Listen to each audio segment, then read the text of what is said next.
দেখেন প্রথমে যদি আমরা যদি দেখি অন্তস্থ কোণ কি আর বহিস্থ কোণ কি, তাহলে এই দুটোর মধ্যে প্রথম যদি দেখি তাহলে আমরা সংজ্ঞাটা দেখি। সংজ্ঞাটা হচ্ছে কোনো আবদ্ধ ক্ষেত্রে, ঠিক আছে, কোনো আবদ্ধ ক্ষেত্রে একটি বাহুকে বর্ধিত করলে যে কোণ পাওয়া যায় তাকে বলা হয় বহিস্থ কোণ, আর আবদ্ধ ক্ষেত্রের ভিতরে যে কোণ তৈরি হয় তাকে বলা হয় অন্তস্থ কোণ বলে। ঠিক আছে, অর্থাৎ একটা আবদ্ধ ক্ষেত্রের বাইরের অংশটাকে বলা হবে কি, বাইরের অংশটাকে বলা হবে বহিস্থ অথবা বর্ধিত করলে, আর ভিতরেরটাকে বলা হবে কি অন্তস্থ।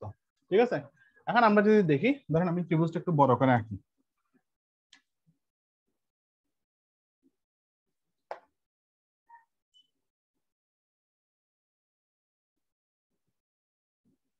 ধরেন আমরা এখান থেকে ত্রিভুজ আঁকলাম, এই ত্রিভুজের মধ্যে দেখেন এই ত্রিভুজের ক্ষেত্রে আমরা যদি দেখি তাহলে আমাদের এইখানে একটা কোণ উৎপন্ন হয়েছে, এই জায়গায় একটা কোণ উৎপন্ন হয়েছে, এই জায়গায় একটা কোণ উৎপন্ন হয়েছে। ঠিক আছে, তাহলে আমরা কি দেখছি, আমরা দেখলাম হচ্ছে এখানে তিনটা কোণ উৎপন্ন হয়েছে। তাহলে এই যে কোণগুলোকে, এই যে কোণ অর্থাৎ এ কোণ, বি কোণ, সি কোণ, এই এ বি সি কোণগুলোকে বলা হবে আপনার অন্তস্থ কোণ অর্থাৎ ভিতরের কোণ।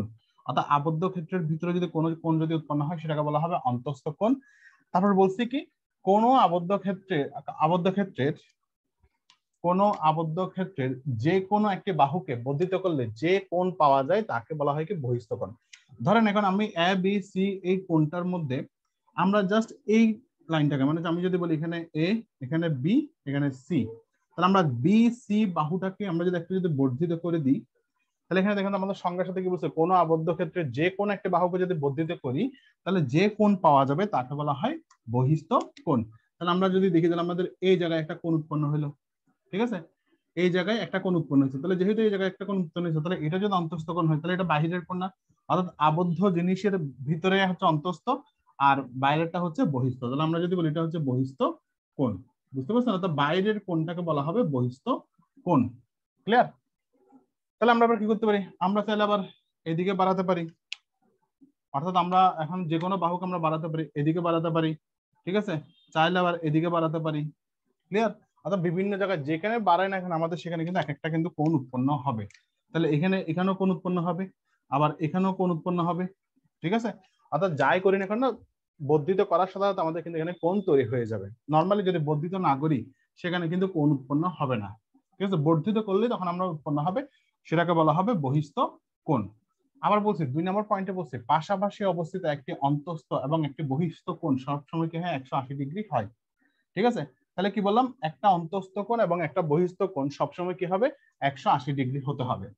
ঠিক আছে, আমরা জানি যে আমরা গত ক্লাসে বলছিলাম একটা সরলরেখা যদি বলি, সরলরেখা সাধারণত কয় ডিগ্রি হয়, একটা সরলরেখা সাধারণত 180 ডিগ্রি করতে হয়। তাহলে দেখেন তো এটাও তো একটা সরলরেখা, এটা পুরোটা একটা সরলরেখা না, তাহলে এখানে যে কোণটা উৎপন্ন হবে সেটা হচ্ছে অবশ্যই 180 ডিগ্রি হতে হবে। কিন্তু একটা হচ্ছে অন্তস্থ কোণ আছে, একটা বহিস্থ কোণ আছে। ধরলাম আমরা অন্তস্থ কোণটা হচ্ছে 70 ডিগ্রি ধরলাম। ঠিক আছে, আমি অন্তস্থ কোণটা যদি 70 ডিগ্রি ধরি তাহলে আমাদের বহিস্থ কোণ কত হবে, বহিস্থ কোণ হবে 110 ডিগ্রি। ক্লিয়ার? তাহলে মাথা রাখবেন পাশাপাশি অবস্থায় একটা অন্তস্থ এবং একটা বহিস্থ কোণ সবসময় 180 ডিগ্রি কোণ উৎপন্ন করবে, কারণ একটা সরলরেখা সবসময় 180 ডিগ্রি কোণ উৎপন্ন করে। ঠিক আছে, বুঝতে পারছেন না তুমি? আচ্ছা, তারপর হচ্ছে তাহলে আমরা একটা অন্তস্থ কোণ দেখলাম, একটা বহিস্থ কোণ দেখলাম। ক্লিয়ার?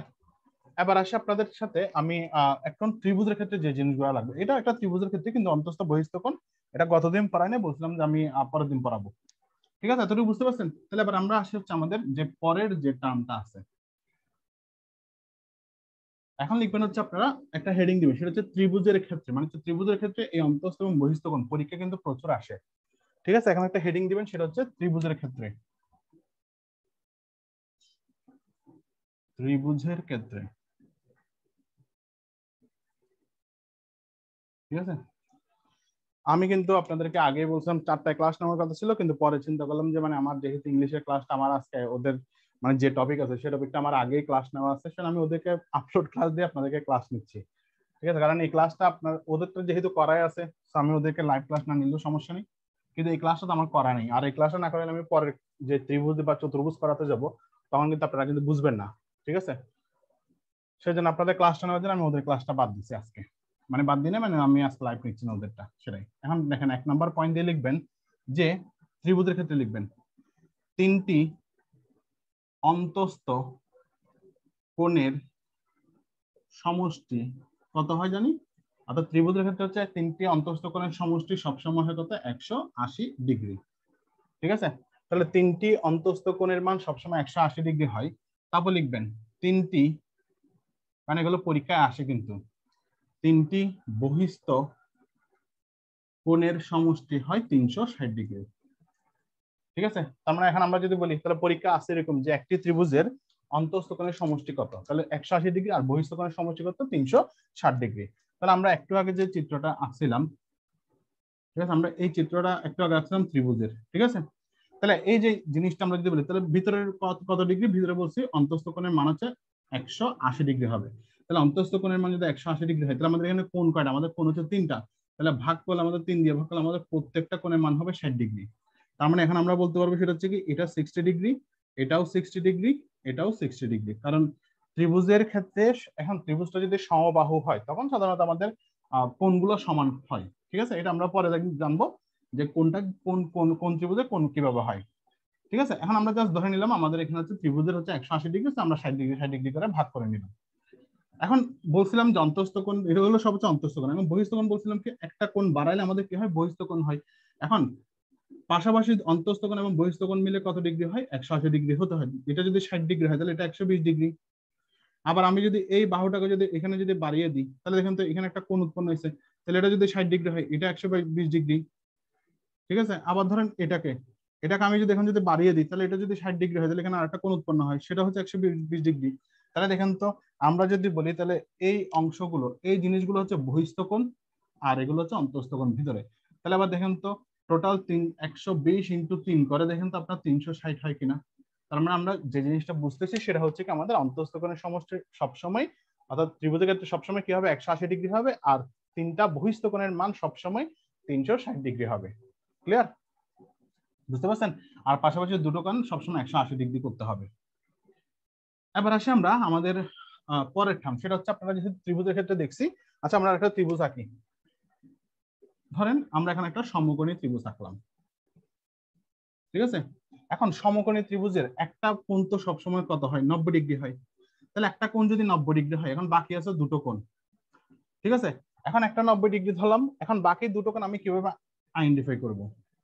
তাহলে এই দুটো কোণ এবার আমাকে তখন করে আসতে হবে, মানে কিছু ম্যাথ করে আসতে হবে। তারপর আমরা ধরে নিলাম এখানে যেহেতু 90 ডিগ্রি কোণ এবং এটাকে আমরা যদি ধরি 60 ডিগ্রি, তাহলে আমাদের বাকিটা কত থাকবে? তাহলে 90 আর 60 হচ্ছে 150 নাকি 150, হ্যাঁ। তাহলে এখানে হবে কত 180 না, তাহলে এখানে 30 ডিগ্রি হবে। ঠিক আছে, আমরা এভাবে ধরে নিলাম। তাহলে আমাদের 180 ডিগ্রি আমরা মিলালাম, সেটা হচ্ছে কি 90 60 30। এখন এটা হচ্ছে আবদ্ধ, মানে হচ্ছে অন্তঃস্থ কোণ 180 ডিগ্রি মিলাইছে। এখন আমরা করবো কি বহিস্থ কোণ। এখন দেখেন তো এই বাহুটাকে আমরা যদি এদিকে যদি বাড়িয়ে দিই একটু, তাহলে এখানেও একটা একটা কিন্তু কোণ উৎপন্ন হবে, এখানেও কি তৈরি হবে, এখানে একটা কোণ উৎপন্ন হবে। তাহলে এটা এটা যদি 90 ডিগ্রি হয় তাহলে এখানে কত ডিগ্রি, টোটাল 180 ডিগ্রি হয়ে যাবে না? সো এটাও হবে আপনার 90 ডিগ্রি। আবার ধরেন আমরা আমরা এখন যেটা করবো সেটা হচ্ছে ধরেন আমরা এই বাহুটাকে এই বাহুটাকে আমরা বাড়িয়ে দিই, বাড়িয়ে দিলাম। তাহলে বাড়িয়ে দিলে কি হবে, এখানেও যে এখানে যেহেতু হইলো তার মানে এখানে আরেকটা কোণ উৎপন্ন হবে। তাহলে এটা যদি 60 ডিগ্রি হয় তাহলে এটা হবে 120 ডিগ্রি। ঠিক আছে, বুঝতে পারছেন? আবার যদি আমরা যদি কি করি, আবার আমরা যদি এই বাহুটাকে যদি এখন যদি বাড়িয়ে দিই, এখানে আপনি যে কোনো একটা বাহুকে যেদিকে বাড়াইতে পারেন, আপনি চাইলে এটাকে এদিকে বাড়াইতে পারতেন, সমস্যা নেই। ঠিক আছে, তাহলে আমরা যদি করি, আমরা এখানে আরেকটা কোণ উৎপন্ন হচ্ছে, তাহলে এটা 30 ডিগ্রি হলে আমাদের কত লাগবে, 150 ডিগ্রি। তাহলে বুঝতে পারছেন? এবার মানগুলো কিন্তু সবসময় যে 120 ডিগ্রি তা হবে না, সেটা হচ্ছে ত্রিভুজের উপর নির্ভর করবে। ত্রিভুজটা আমার যে ধরনের হবে, আমার তখন মানগুলো যেভাবে দেওয়া থাকবে তখন সেগুলো কিন্তু আমাকে কিন্তু মানে হিসাব করে নিতে হবে। বুঝতে পারছেন? এবার এখন এই পাশাপাশি দুইটা, এই পাশাপাশি দুইটা, এই পাশাপাশি দুইটা, বুঝতে পারছেন? এখন আপনারা কেউ কিন্তু এভাবে করিয়ে না, কেউ কিন্তু আবার এদিকের কোণ হিসাব করতে যায় না, কারণ এদিকের কোণ তো হিসাব হবে না, কারণ একটা সরলাকার এই পাশে, এখানে একটা সাধারণ বাহু আছে। ঠিক আছে, আমরা গতদিন এগুলো শিখাছিলাম, সাধারণ বাহু থাকলে সন্নিহিত কোণ হয়, সম্পূরক কোণ হয়, পূরক কোণ হয়, এবং আমরা শিখাছিলাম। তাহলে মোটামুটি আমাদের ত্রিভুজের ক্ষেত্রে আমাদের জিনিসগুলো এখন লিখবেন হচ্ছে হেডিং দিবেন চতুর্ভুজের ক্ষেত্রে, হেডিং দিবেন চতুর্ভুজের ক্ষেত্রে। ঠিক আছে, একটা হেডিং দেন চতুর্ভুজের ক্ষেত্রে,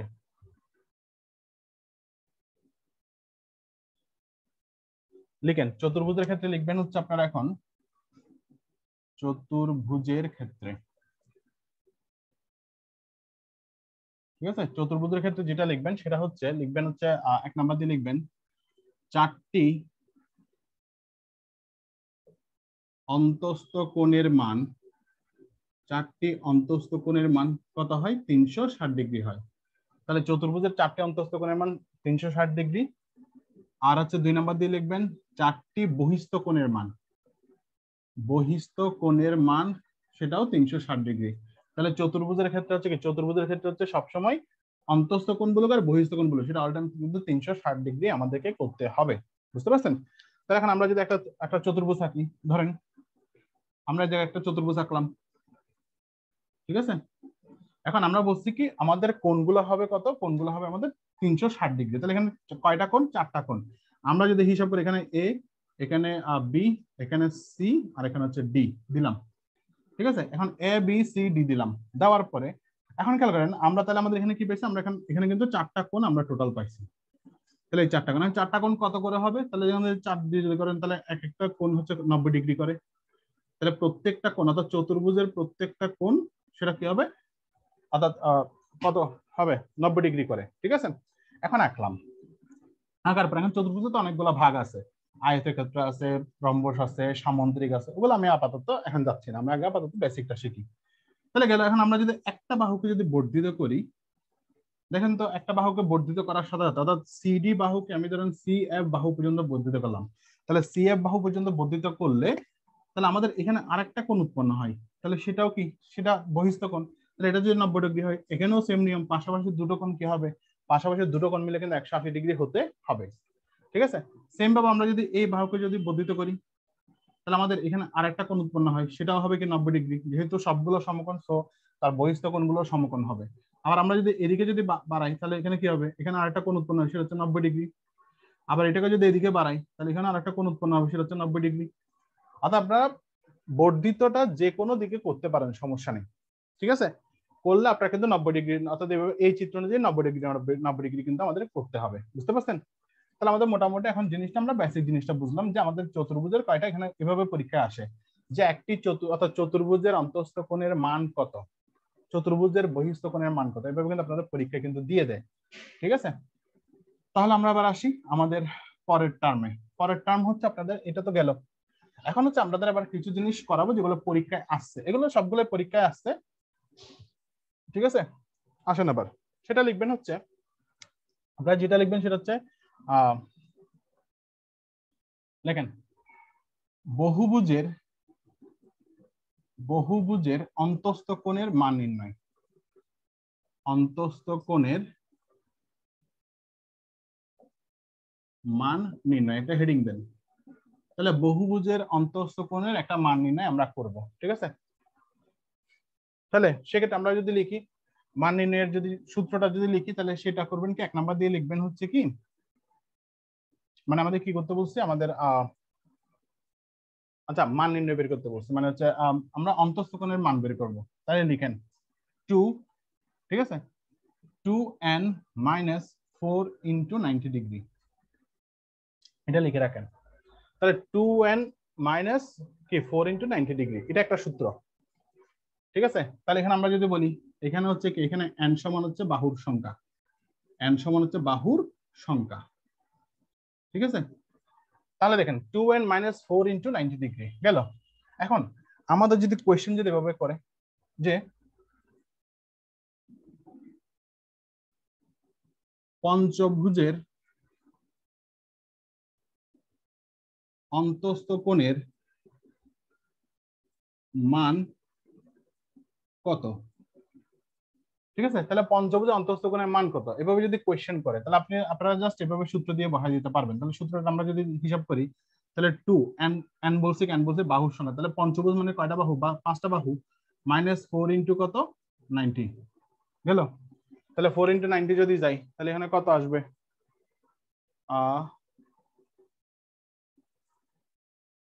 5 দুগুণে 10, এখানে আসবে হচ্ছে 10 মাইনাস এখানে কত, এখানে হচ্ছে কত আসবে? 0 0 না, কোথাও ভুল হচ্ছে, সূত্রে কোথাও জানি ভুল হচ্ছে।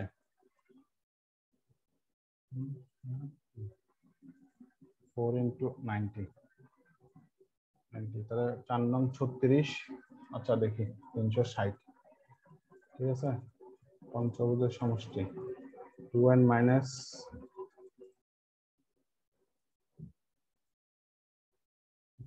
না, কোথাও জানি ভুল হচ্ছে, এখানে পঞ্চভুজের সমষ্টি না, 2n মাইনাস 4 ইন্টু 90, ঠিকই তো আছে সূত্র।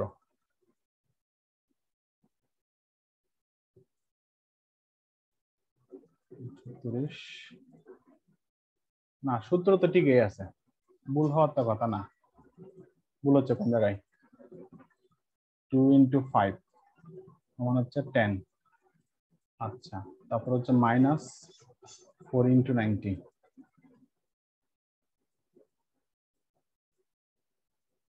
আচ্ছা, আপাতত এটা কোন জায়গায় যেন ভুল হচ্ছে বুঝতেছি না। আর একটা সূত্র লিখেন, 2 নম্বর সূত্র লিখেন। 2 নম্বর সূত্র লিখবেন n মাইনাস, লিখেন n minus 2, n minus 2 into 180 degree. ঠিক আছে, এখানে কি 180 ডিগ্রি হবে? কে কে আছেন? সাইনা শান্তা আছে, সমিতা আছে, তারপর হচ্ছে সুস্মিতা মান্নান আছে, দিলরুবা সুলতানা, সাদিক ইসলাম আছে। ঠিক আছে, এটা তো মিলতেছে না কেন? 720, এটা তো এখন মিলতেছে। আচ্ছা, যা হবে হোক, দেখি আমরা আমরা এটা দিয়ে দেখি। তাহলে আমাদের কত বলছে? 5টা বাহু বলছে, তাহলে 5 মাইনাস 2 ইন্টু 180। তাহলে হিসাব করলে আমাদের কত? 3 ইন্টু 180 হবে।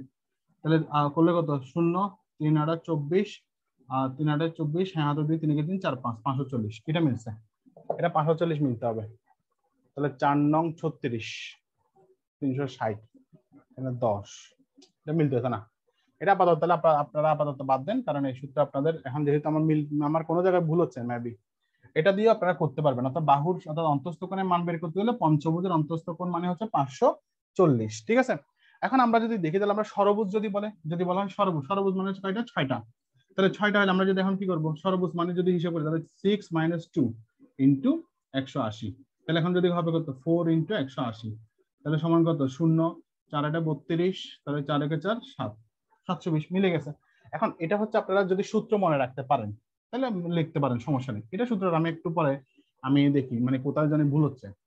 এখন দেখেন, আপনারা এভাবে না করে আপনারা কিন্তু বাঙালি সিস্টেমে করতে পারেন। বাঙালি সিস্টেম কি আমরা তো জানি, পঞ্চভুজ মানে হচ্ছে কয়টা বাহু বাড়তি? পঞ্চভুজ মানে হচ্ছে একটা বাহু বাড়তি।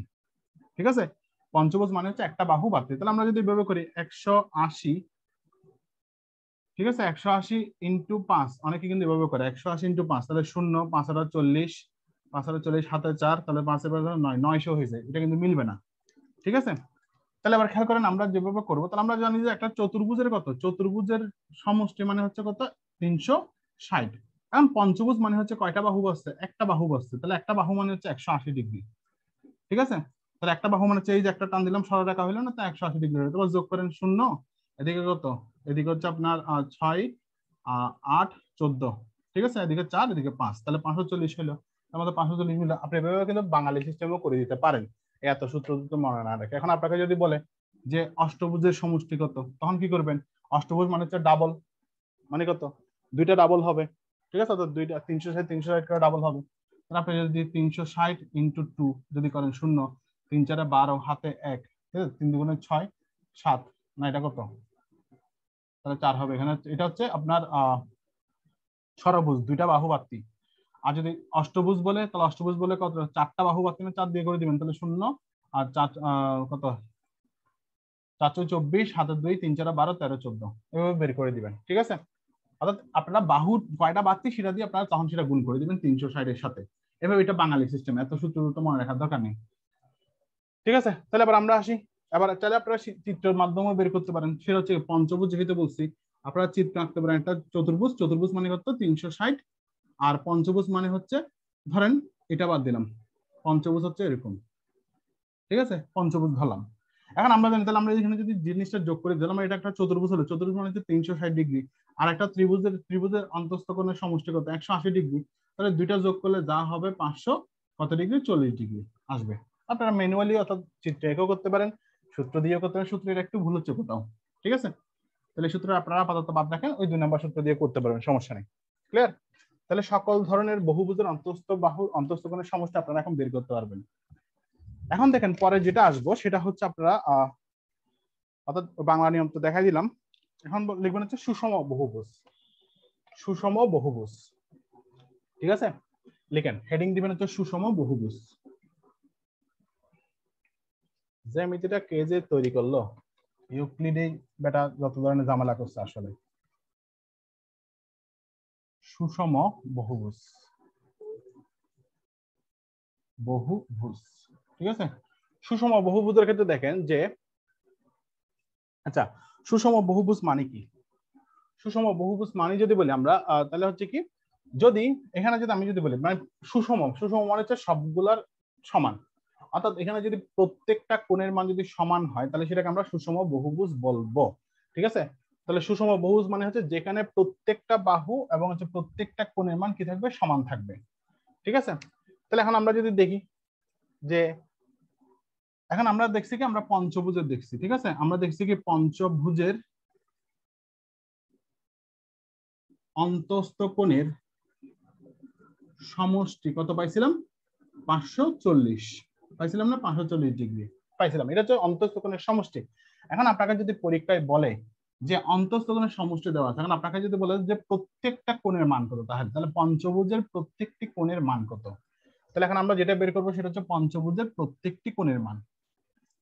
তাহলে প্রত্যেকটি কোণের মান বের করতে হলে আমরা যেটা করব সেটা হচ্ছে, তাহলে আমাদের কিভাবে আসবে, সেটা হচ্ছে আমরা জানি পঞ্চভুজের, অর্থাৎ পঞ্চভুজ বলুক বা ষড়ভুজ বলুক, যাই বলুক, তার প্রত্যেকটি কোণের মান বের করতে গেলে আমরা যেটা করব সেটা হচ্ছে, কোণের মান বের করতে যে সূত্র বসাবো সেটা হচ্ছে, উপরে লিখবো হচ্ছে অন্তস্থ কোণের সমষ্টি, অন্তস্থ কোণের সমষ্টি ডিভাইডেড বাই বাহুর সংখ্যা, বাহুর সংখ্যা। ঠিক আছে, তাহলে আমাদের পরীক্ষা কিন্তু এভাবে আসে যে একটি বহুভুজের, পঞ্চভুজ বলে না, ধরেন একটি বহুভুজের অন্তস্থ কোণের সমষ্টি 720 ডিগ্রি হলে তার বাহুর সংখ্যা কত, পরীক্ষা কিন্তু এভাবে আসছে। ঠিক আছে, তাহলে এখন বলছি কি 540 ডিগ্রি হলে তার বাহুর সংখ্যা কত, এভাবে বের করতে বলছে। তাহলে এখন পঞ্চভুজ যেহেতু আছে, দেখেন আমরা যেহেতু পঞ্চভুজ এখানে বলা আছে তো 540 আমরা কত দিয়ে ভাগ করবো, 5 দিয়ে ভাগ করবো, তাহলে 5 দিয়ে ভাগ করলে কত হয়, তাহলে এখানে যদি করি 5 থেকে 5, ঠিক আছে, তাহলে এখানে কত, 5 এটা 40, তাহলে 108 ডিগ্রি হবে, প্রত্যেকটা 8 ডিগ্রি না, 5 থেকে 5 180 ডিগ্রি, 108 ডিগ্রি না, ঠিক আছে, 180 ডিগ্রি। তাহলে 180 ডিগ্রি হচ্ছে কি প্রত্যেকটা, অর্থাৎ পঞ্চভুজের প্রত্যেকটা বাহুর কোণের মান, অর্থাৎ আমরা যদি পঞ্চভুজ যদি হিসাব করি এভাবে, ঠিক আছে, এখানে প্রত্যেকটা কোণের মান হবে আপনার 180 ডিগ্রি, কারণ যেহেতু আপনার প্রত্যেকটা কোণের মান কত, 180 ডিগ্রি করে হবে, তাহলে এটা 180 ডিগ্রি, এটা 180 ডিগ্রি, একটা এটা 180 ডিগ্রি, 100, এভাবে কিন্তু আপনার টোটাল পঞ্চভুজের 540 ডিগ্রি কিন্তু বের হবে। ঠিক আছে, এখন এটা হচ্ছে আমরা কি করছি, আমরা বাহুর মান। এখন আপনাকে যদি বলতো ষড়ভুজের কত, তাহলে ষড়ভুজের আমরা জানি ষড়ভুজের আমাদের অন্তস্থ কোণের সমষ্টি হচ্ছে কত, 720 ডিগ্রি। এখন ভাগ করে যা আসবে সেটাই হচ্ছে উত্তর। ঠিক আছে, এখন ষড়ভুজের প্রত্যেকটা ষড়ভুজের মানে কি, ওই যে অন্তস্থ কোণের মান কি বের করতে হলে কি করতে হবে, আমাদের এখানে কি বের করতে হবে, আমাদের এখানে 720 কে ভাগ করতে হবে, কারণ আমরা জানি ষড়ভুজের অন্তস্থ কোণের সমষ্টি হচ্ছে 720। ঠিক আছে, অষ্টভুজের হচ্ছে আপনার 1080, অষ্টভুজ হচ্ছে 1080। তাহলে আমরা যদি এখন বাহুর সংখ্যা এখন কোণের মান বের করতে বলে, তাহলে এটা ভাগ করব, তাহলে 5 থেকে 5 2 হাতে থাকবে, তাহলে হচ্ছে কত, 2 হাতে থাকবে, ঠিক আছে না, তাহলে 720, 5 দিয়ে করলে 5 থেকে 5, এদিকে কত 2 2, তাহলে 4 5 20, 5 10, ষড়ভুজ না, ষড়ভুজ তো মানে 6, ষড়ভুজ মানে তো 6, তাহলে 6 একে 6, তাহলে 1 2, তাহলে 6 দুগুণে 12, 1 2 6 দুগুণে 12, এক দিকে আসবে।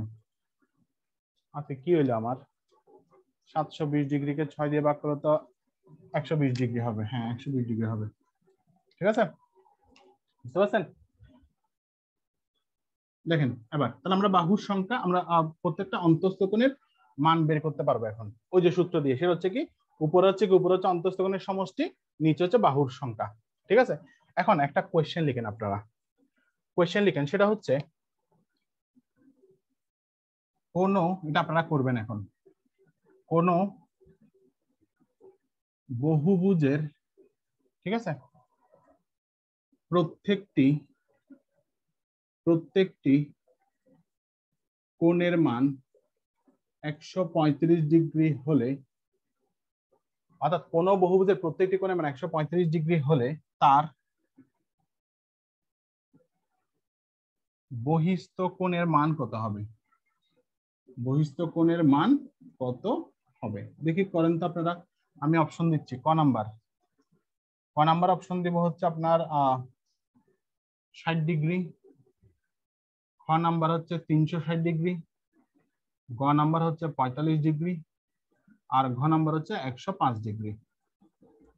হ্যাঁ, এখন দেখি করেন তো এটা, মানে আপনারা এটা বেসিক জিনিস একদম। এটার উত্তর কত হবে আপনারা জাস্ট একটু বের করেন দেখি।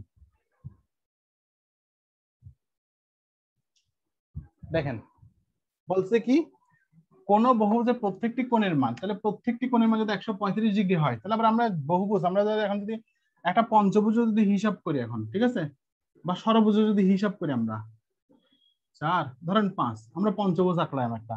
বলছে কি প্রত্যেকটা অন্তস্থ কোণের মান কত? 135 ডিগ্রি। তার মানে অন্তস্থ কোণের মান প্রত্যেকটা যদি 35 ডিগ্রি হয়, তাহলে আমরা তো একটু আগে বেসিকটা করে আসছিলাম। ধরেন আমি যদি হিসাব করি যে, আচ্ছা চিত্রটা একটু ভালোভাবে আঁকি। ধরেন এই 2 3 4 5 ধরলাম, আমরা আঁকলাম। আঁকার পরে আমরা জানা যাচ্ছে বলছি যে প্রত্যেকটা অন্তস্থ কোণের মান 135 ডিগ্রি। তাহলে এটার মান যদি 135, প্রত্যেকটা কোণের মান 135 ডিগ্রি বলছে, কিন্তু প্রত্যেকটি, তার মানে এটা 135 ডিগ্রি, এটা 135, এটা 135, এটা 135, এটা 135, ঠিক আছে বলছে। এখন আমরা তো একটু আগে শিখে আসছি, যদি কোন একটা রেখাকে যদি বর্ধিত করি, তাহলে আমার কি করতে হবে? দুটো পাশাপাশি মিলে 180 ডিগ্রি মিলতে হবে। তাহলে এটা যদি 135 হয়, তাহলে 180 মাইনাস 135 বিয়োগ করলে কত হবে আপনার দেখেন তো। তাহলে 180 থেকে এটা গেলে আপনার মেবি আপনার কত 45, তাহলে 45, হ্যাঁ 45 হবে। তাহলে 45 ডিগ্রি হচ্ছে বহিস্থ কোণ, ঠিক আছে। প্রত্যেক এখানে এখানে কনফিউজ হচ্ছে, প্রশ্নটা কিন্তু সিম্পল ছিল, কিন্তু আপনারা ঝামেলা আছে করতে জানেন। আপনার হিসাব কাজ বহিস্থ কোণ মানে হচ্ছে সবগুলো বহিস্থ কোণ মিলে। এখন সবগুলো বহিস্থ কোণ তো যদি হিসাব করেন তাহলে তো 360 ডিগ্রি হবে, অন্য কোনো কিছু হওয়ার সুযোগ নাই, ঠিক আছে। 360 ডিগ্রি হবে বহিস্থ কোণ, কিন্তু এখানে কিন্তু সবগুলা মিলে বলেন। এখানে বলছে প্রত্যেকটা বাহুর কোণের মাঝে 135 ডিগ্রি হয়, তাহলে তার বহিস্থ কোণ কত? তার মানে হচ্ছে এটা যদি 135 হয়, তাহলে তার বহিস্থ কোণ এটা বের করতে বলছে। এখন আপনি যদি হিসাব করেন এটা এটা 135, ঠিক আছে, তাহলে এটার বহিস্থ কোণ কত হবে? তাহলে 45 ডিগ্রি হবে। আর আপনি যদি হিসাব করেন এটা 135, তাহলে এখানে আমি যেটা টানি দিলে এখানে 45 ডিগ্রি হবে। অর্থাৎ যেটা হিসাব করবেন সেটার বহিস্থ কোণ কত, প্রশ্ন ছিল এটা। তাহলে এখানে উত্তর হবে কত? 45। বুঝতে পারছেন? সিম্পল জিনিস ছিল, অর্থাৎ বেসিক জিনিস। ক্লিয়ার? তাহলে আমরা এখন পরে যাব। 360 ডিগ্রি না, 360 ডিগ্রি তো হবে না, কারণ এখানে বলছে তার বহিস্থ কোণ কত। প্রত্যেকটি কোণের মানে 135 ডিগ্রি হয়, তার বহিস্থ কোণ মানে হচ্ছে ওই কোণটার বহিস্থ কোণ কত, ঠিক আছে। আসেন, মানে প্রশ্নের টুইস্টটা হচ্ছে এই জায়গায়, যদি তার না থাকতো তাহলে আপনারা 360 বলতে পারতেন, তাহলে আপনারা 360 আপনারা বলতে পারতেন, কিন্তু তার দেওয়ার কারণে কিন্তু এখন শুধু ওই স্পেসিফিক ওই কোণটার কথা বলছে। কারণ প্রত্যেকটি কোণ মানে হচ্ছে আপনি এই কোণকে হিসাব করলে, তাহলে এই কোণের সাপেক্ষে এর বহিস্থ কোণ কত, এই কোণ হিসাব করলে এর বহিস্থ কোণ কত, এভাবে হিসাব করতে হবে তার থাকার কারণে, ঠিক আছে। সিম্পল জিনিস ছিল। এবার আসেন আপনারা, আর এটা হচ্ছে আমি এতক্ষণ করাইলাম সেটার একটা কোয়েশ্চেন দিলাম। এখন দেখেন তাহলে আপনারা কিভাবে বহিস্থ কোণ কিভাবে বের করবেন। দেখেন আমরা তো জানি চতুর্ভুজ, চতুর্ভুজের ক্ষেত্রে মান কত? চতুর্ভুজের অন্তস্থ কোণের মান কত? অন্তস্থ কোণের মান হচ্ছে আপনার অন্তস্থ কোণের মান বলতেছি, টোটাল সমষ্টি কত? টোটাল সমষ্টি হচ্ছে 360, ঠিক আছে 360। তাহলে 360 এখন চতুর্ভুজ 4 দিয়ে ভাগ করলে কত হয় দেখেন তো। 4 দিয়ে ভাগ করলে হচ্ছে আপনার কত? 4 দিয়ে ভাগ করলে হচ্ছে আপনার 90, ঠিক আছে। এটা হচ্ছে অন্তস্থ কোণের প্রত্যেকটা মান, প্রত্যেকটা অন্তস্থ কোণের মান। তাহলে প্রত্যেকটা বহিস্থ কোণের মান কত হবে? যেহেতু প্রত্যেকটা অন্তস্থ কোণের মান 90 ডিগ্রি, তাহলে প্রত্যেকটা বহিস্থ কোণের মানও 90 ডিগ্রি হবে। মনে আছে আমরা চিত্র রাখছিলাম এভাবে আঁকার পরে, এখানে 90 ডিগ্রি পাইছিলাম, এখানে বাহুটাকে বাড়াইছিলাম, এখানে একটা 90 ডিগ্রি পাইছি। তাহলে প্রত্যেকটা অন্তস্থ কোণের মাঝে 90 ডিগ্রি হয়, তার বহিস্থ কোণ অবশ্যই 90 ডিগ্রি হবে, কারণ 180 মিলাইতে হবে, ঠিক আছে। এবার লিখবেন হচ্ছে পঞ্চভুজ। পঞ্চভুজ, তাহলে পঞ্চভুজের ক্ষেত্রে আমরা কত জানি? আমরা জানি হচ্ছে 540 নাকি। তাহলে পঞ্চভুজ মানে হচ্ছে 5 দিয়ে ভাগ করব। তাহলে 5 দিয়ে ভাগ করলে আমাদের যত থাকবে সেটা হচ্ছে কত? 5 থেকে 5 হচ্ছে 5 8 40, তাহলে 108। ওই সময় বোধ আমি 180 লিখছিলাম, এটা 108 হবে, ঠিক আছে। 108 তো আদৌ 540 ভাগ 5, হ্যাঁ 108, ঠিক আছে। ওই সময় আমি 180 লিখছিলাম, তাহলে 108 হবে। তাহলে এটা যদি 108 হয়, তাহলে এর বহিস্থ কোণ কত? তাহলে এই যে 108 থেকে 180 থেকে 180 থেকে 108 বাদ দিবেন। তাহলে 180 থেকে যদি 108 বাদ দিই, এখানে লিখতেছি না, 180 থেকে 108 বাদ দিবেন, তাহলে কত হয় দেখেন তো। তাহলে 72, ঠিক আছে। তাহলে 72 করে হবে প্রত্যেকটা মান বহিস্থ কোণ। আবার যদি ষড়ভুজ বলি, ষড়ভুজ বলে ষড়ভুজের কথা আমরা জানি, ষড়ভুজ মানে হচ্ছে আমরা জানি 720। তাহলে 720 কে 6 দিয়ে ভাগ করলে যত হয়, তাহলে 720 কে যদি 6 দিয়ে ভাগ করে আমরা 120 পাবো অন্তস্থ কোণ, প্রত্যেকটা অন্তস্থ কোণের মান। ঠিক আছে, প্রত্যেকটা অন্তস্থ কোণ, যেমন ধরেন A1 2 3 4 5 6 ধরলাম। তাহলে এই যে এখানে কোণ যদি 120 হয়, এটাও 120, এটাও 120, এটাও 120, এটাও 120, অর্থাৎ প্রত্যেকটা কোণ এখানে 120 করে। এবং 120 করে হলে তার মানে আমরা যদি এখানে যদি বাহুটা বাড়াই, তাহলে বাকি যেটা থাকবে সেটা আমরা এখানে বহিস্থ কোণ। তাহলে 120 যদি হয়, তাহলে 180 থেকে করলে 60 ডিগ্রি হচ্ছে বহিস্থ কোণ ষড়ভুজের। ঠিক আছে, ষড়ভুজের হচ্ছে কত 60 ডিগ্রি বহিস্থ কোণ। এখন যদি অষ্টভুজ বলে, অষ্টভুজ মানে কত, আমি জাস্ট লিখে দিই যেগুলো পরীক্ষার আসতে পারে, মানে যতটুকু জানা দরকার। অষ্টভুজ মানে হচ্ছে 1040, অষ্টভুজ মানে 8 দিয়ে ভাগ। তাহলে অষ্টভুজকে 8 দিয়ে যদি 1040 কে যদি ভাগ দেন তাহলে কত হবে, তাহলে 8 কে 8, হ্যাঁ 135 করে হবে, 135। তাহলে এটা যদি 135 হয়, তাহলে বাকি আছে কত, 180 থেকে 135 বাদ দেন, তাহলে কত হয় 45 মেবি। ঠিক আছে, তাহলে এই জিনিসগুলো একটু লিখে রাখেন যাতে আপনারা পরীক্ষা আসলে যত দ্রুত লিখতে পারেন। এখন আপনাকে যদি কোশ্চেন এভাবে করে যে এই যে একটু আগে যেটা করছিলাম সেটা হচ্ছে প্রত্যেক, এভাবে যদি আপনাকে যদি বলে যে প্রত্যেকটি, অর্থাৎ কি বলে এটার নাম কি, হ্যাঁ একটি বহুভুজের প্রত্যেকটি অন্তস্থ কোণের মান 135 ডিগ্রি হলে তার বহিস্থ কোণ কত হবে। ঠিক আছে, ওই যে একটু আগে যেটা করছিলাম সেটা 45 ডিগ্রি পাইছিলাম। এখন কোয়েশ্চেনটা বলতে পারে একটি বহুভুজের অন্তস্থ কোণের মান, কিন্তু বলা না কিন্তু আপনার পঞ্চভুজ, বহিস্থ কোণের মান 120 ডিগ্রি হলে, অন্তস্থ কোণের মান 120 ডিগ্রি হলে তার বহিস্থ কোণ কত হবে বলছে।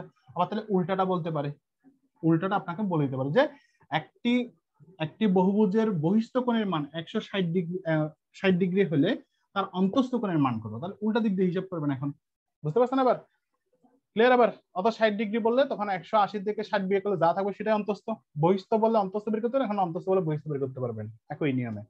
ক্লিয়ার? এবার আসি আমরা এবার হ্যাঁ, এবার আমি আপনাদেরকে আরেকটা অঙ্ক দিচ্ছি, মানে এটা পরীক্ষায় আসছে, অঙ্ক দিচ্ছি, অঙ্কটা করেন, তারপর আমি সমাধান না পারলে আমি সমাধান দিব। অঙ্কটা হচ্ছে এভাবে যে আপনার দেখেন কোয়েশ্চেন লিখবেন এখন, সেটা হচ্ছে কোন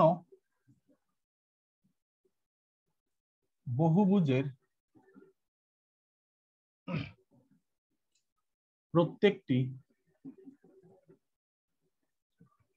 আমার মার্কার গুলা ডেলি ডেলি একটা একটা মার্কার দেয় আমার,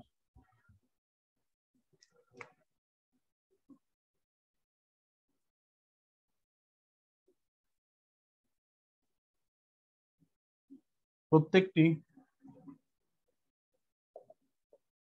অন্তস্থ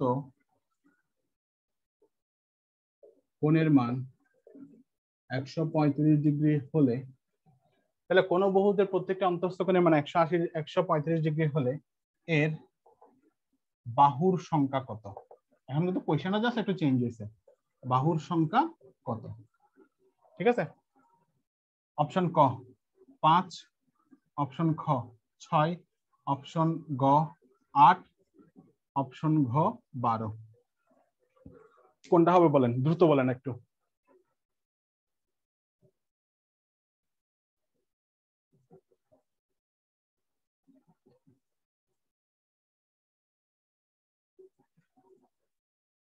দ্রুত বলেন কত ডিগ্রি, মানে কোনটা হবে।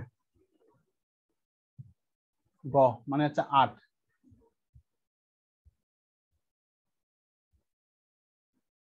ঠিক আছে, একজন বলতেছে গ 8।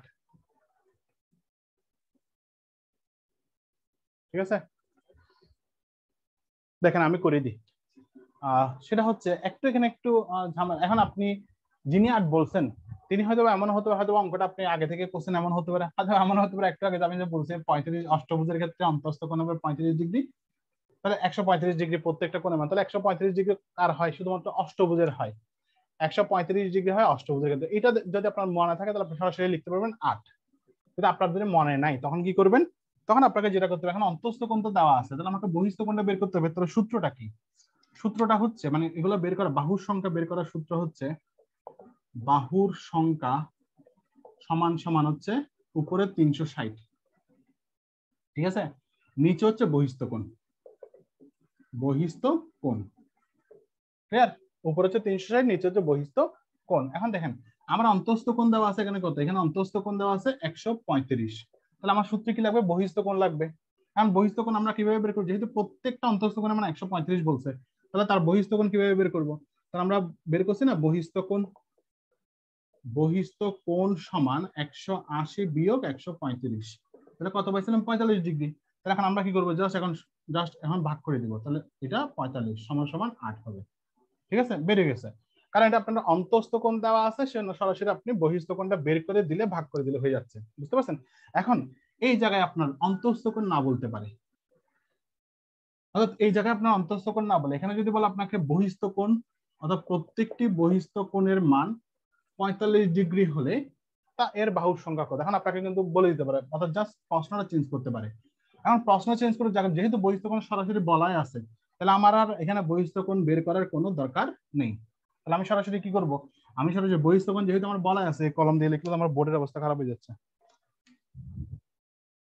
ঠিক আছে, যেহেতু আমার কি বলা আছে, যেহেতু আমার এখানে কি আছে বাহুর সংখ্যা, তো বহিস্থ কোণ সরাসরি বলা আছে 45 ডিগ্রি, তাহলে আমরা সরাসরি কি করব 45 ডিগ্রি 360 ভাগ করে দিলে আমার 8 আসবে। যদি এখন তাহলে কোয়েশ্চেনের টুইস্টটা বুঝেন, যদি অন্তস্থ কোণ বাহুর সংখ্যা বের করতে বলে, যদি অন্তস্থ কোণ দেওয়া থাকে তাহলে আপনাকে বহিস্থ কোণটা বের করে নিয়ে এসে তারপর সেটা দিয়ে ভাগ করতে হবে। আর যদি সরাসরি বহিস্থ কোণ বলা থাকে তাহলে আমাদের কোনো টেনশন নেই, সে বহিস্থ কোণ দিয়ে আমরা 360 কে ভাগ করবো। 360 এখানে কিন্তু ফিক্সড, চেঞ্জ হবে না, তাহলে 360 কে সেই বহিস্থ কোণ দ্বারা ভাগ করলে যা আসবে তা, বুঝতে পারছেন?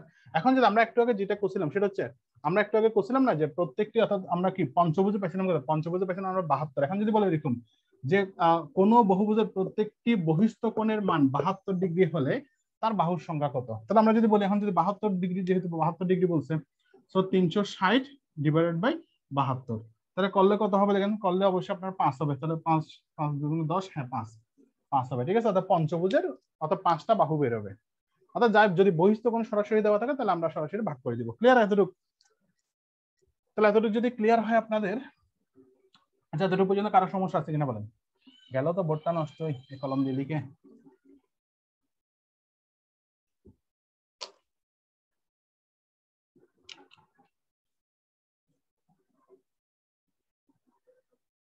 এই কলম দিয়ে লিখে তো আমার অবস্থা, বোর্ডের অবস্থা 12টা আছে। আচ্ছা দেখেন, আপনাদের এতটুকু পর্যন্ত বলেন কারো সমস্যা আছে কিনা, তারপর আসি আবার। পরে যাই, পরেরটাতে যাই। পরেরটা হচ্ছে আপনার, খেয়াল করেন, দেখেন আমি কিন্তু একটু স্লোতে যাচ্ছি, কারণ এগুলো আপনাদের ম্যাথ আপনাদের অনেকেরই সমস্যা, আর যাদের সমস্যা নাই তারা ক্লাস করতে হবে, যাদের সমস্যা তারা ক্লাস করতে হবে। আমি একটু আস্তে আস্তেই যাচ্ছি। এবার আসেন, আপনাদের যদি এখন যদি বলে যে এখন আমাদের মোটামুটি শেষ, এখন আমরা লিখবো হচ্ছে 13 নাম্বার, 13 প্লাস 14 একসাথে লিখবেন, আমরা 11 বার একসাথে করছি, এখন 13 14 লিখবো। সেটা হচ্ছে কেন্দ্রস্থ কোণ, কেন্দ্রস্থ কোণ প্লাস আরেকটা লিখবেন হচ্ছে বৃত্তস্থ বা পরিধিস্থ কোণ, বৃত্তস্থ বা পরিধিস্থ কোণ। তার মানে এখন দেখলে বুঝতেছি, যেহেতু আমাদের এটা বৃত্ত একটা শব্দ চলে আসছে, তো আমাদের এখানে কি আসবে, আমাদের এখানে বৃত্তের ফাংশন গুলো আসবে এখন। ঠিক আছে, তাহলে আবার দেখি আমরা একটা বৃত্ত আঁকি, আঁকলাম বৃত্ত, আঁকার পরে এখন খেয়াল করেন আমাদের কেন্দ্রস্থ কোণ এবং বৃত্তস্থ কোণ লিখবো আমরা। ঠিক আছে, তাহলে এখন আমরা যদি দেখি, তাহলে আমরা যদি এখানে যদি বলি কেন্দ্র, বৃত্তের কেন্দ্র হচ্ছে এখানে, আঁকলাম, তাহলে আমরা জানি বৃত্তের মধ্যে যেটা করি সাধারণত আমরা বৃত্ত চাপের উপর ধরে আমরা এভাবে যদি আঁকি, ঠিক আছে, আবার এদিক থেকে যদি এদিকে আঁকি, তাহলে খেয়াল করেন এখানে দুটো কোণ উৎপন্ন হয়। এখানে কয়টা কোণ উৎপন্ন হয়, দুইটা কোণ কিন্তু উৎপন্ন হয়। কোনটা কোনটা, যেমন ধরেন এই জায়গায় একটা কোণ উৎপন্ন হয়েছে, এই জায়গায় একটা কোণ উৎপন্ন হয়েছে। ঠিক আছে, তার মানে আমরা বৃত্তের মধ্যে যদি এভাবে যদি আমরা যদি কি করি, তার অর্থাৎ কেন্দ্র থেকে যদি এভাবে যদি কি মানে জিয়া বলেন বা ব্যাসার্ধ বলেন, ঠিক আছে, যদি আঁকি, তাহলে একই বৃত্তচার উপর যদি কোনো যদি কি আঁকি, অর্থাৎ ত্রিভুজ আঁকি বা যায় আঁকি, তাহলে সেক্ষেত্রে কি করতে হবে, এখানে দুটো কোণ উৎপন্ন হবে, একটা হচ্ছে এখানে একটা, আর এটা হচ্ছে এটা, এটা কেন্দ্র না, যেহেতু এটা কেন্দ্র তাহলে এটার নাম হবে কি, এটার নাম হবে আপনার কেন্দ্রস্থ কোণ, কেন্দ্রস্থ কোণ। ঠিক আছে, এখন এটা যদি কেন্দ্রস্থ হয় তাহলে বাকি এটা কি, এটা হচ্ছে বৃত্তস্থ কোণ, যেহেতু পরিধির উপর অঙ্কিত হয়েছে, তো এটা হচ্ছে বৃত্তস্থ কোণ। তাহলে এটা কেন্দ্রস্থ, এটা বৃত্তস্থ কোণ। আবার কিছু টার্ম লিখবেন, ঠিক আছে? আবার কিছু টার্ম লিখবেন, সেটা হচ্ছে স্টার মার্ক দিবেন একটা, সেটা হচ্ছে লিখবেন কেন্দ্রস্থ কোণ। এবার বিভিন্ন ভাবে আপনি লাইনটা লিখতে পারেন, সমস্যা নেই। কেন্দ্রস্থ কোণ সব সময় বৃত্তস্থ কোণের দ্বিগুণ হয়, বৃত্তস্থ কোণের দ্বিগুণ হয়। পরীক্ষা কিন্তু আসছে যে একটি বৃত্তের কেন্দ্রস্থ কোণ যদি 120 ডিগ্রি হয় তাহলে বৃত্তস্থ কোণ কত বা পরিধিস্থ কোণ কত, পরীক্ষা কিন্তু আসছে এগুলা। তাহলে কি বলছি, কেন্দ্রস্থ কোণ সবসময় বৃত্তস্থ কোণের কি হয়, দ্বিগুণ হয়। তাহলে তার মানে আমরা উল্টাভাবে বলতে পারেন, আরেকভাবে বলতে পারেন, সেটা হচ্ছে কি বৃত্তস্থ কোণ সবসময় কেন্দ্রস্থ কোণের অর্ধেক হয়। ঠিক আছে, আপনারা এভাবেও কিন্তু লিখতে পারেন। তাহলে আমি ধরলাম এখানে ধরলাম 100 ডিগ্রি, তাহলে কেন্দ্রস্থ কোণ যদি 100 ডিগ্রি হয় তাহলে আমার বৃত্তস্থ কোণ হতে হবে 50 ডিগ্রি। এখানে যদি দেওয়া থাকে 120 ডিগ্রি তাহলে আমাদের এখানে হবে 60 ডিগ্রি। এখানে যদি দেওয়া থাকে 180 ডিগ্রি এখানে হবে আপনার কত, 90 ডিগ্রি। অর্থাৎ যেভাবে হোক আপনার, তার মানে কি আপনার পরীক্ষায় কেন্দ্রস্থ কোণ যত বলা থাকবে আপনার বৃত্তস্থ কোণ সবসময় কিন্তু তার অর্ধেক করতে হবে, অর্থাৎ হাফ করতে হবে। আর যদি বৃত্তস্থ কোণ দেওয়া থাকে তাহলে কেন্দ্রস্থ কোণ সবসময় তার ডাবল করতে হবে, দ্বিগুণ করতে হবে। ঠিক আছে, এই একটা লাইন জাস্ট এই একটা লাইন লিখে রাখেন এখান থেকে, কেন্দ্রস্থ কোণ এবং পরিধিস্থ কোণ থেকে। কারণ এগুলো কিন্তু আপনার কিন্তু সিম্পল, অর্থাৎ সিম্পল কোণের প্রশ্ন থেকে কিন্তু এই পরীক্ষার প্রশ্নগুলো কিন্তু আসে। ঠিক আছে, সেজন্য আমি কোয়েশ্চেন যেগুলো আছে সেই অনুযায়ী কিন্তু আমি আপনাদেরকে কিন্তু জিনিসগুলো লিখে দিচ্ছি। বুঝতে পারছেন? ক্লিয়ার? আচ্ছা, তাহলে আমাদের এখানে আর কোথাও এখানে আর কোনো ঝামেলা নেই। তাহলে কেন্দ্রস্থ কোণ গেল, বৃত্তস্থ কোণ বা পরিধিস্থ কোণ গেল। এখন যেহেতু আমরা বৃত্তের ক্লাস না, আমরা এখানে আর ডিটেলস যাচ্ছি না। জাস্ট আমাদের এখানে কেন্দ্রস্থ কোণ, কোণ যেহেতু আছে, কোণের টার্ম বাকি ছিল, সেটা আমরা কোন জিনিসগুলো লিখে দিচ্ছি। এবার আসেন, সেটা হচ্ছে আর কিছু করাবো, আরো কতগুলা কোণ আছে, কোণের শেষ নেই। এখন লিখেন সমদ্বিখণ্ডক কোণ। সমদ্বিখণ্ডক কোণ কত নাম্বার জানি, 11, 12, 13, 14, 15 নাম্বার। সমদ্বিখণ্ডক অনেকগুলো আছে, ঋণাত্মক কোণ, ধনাত্মক কোণ, বহুত কোণ আছে।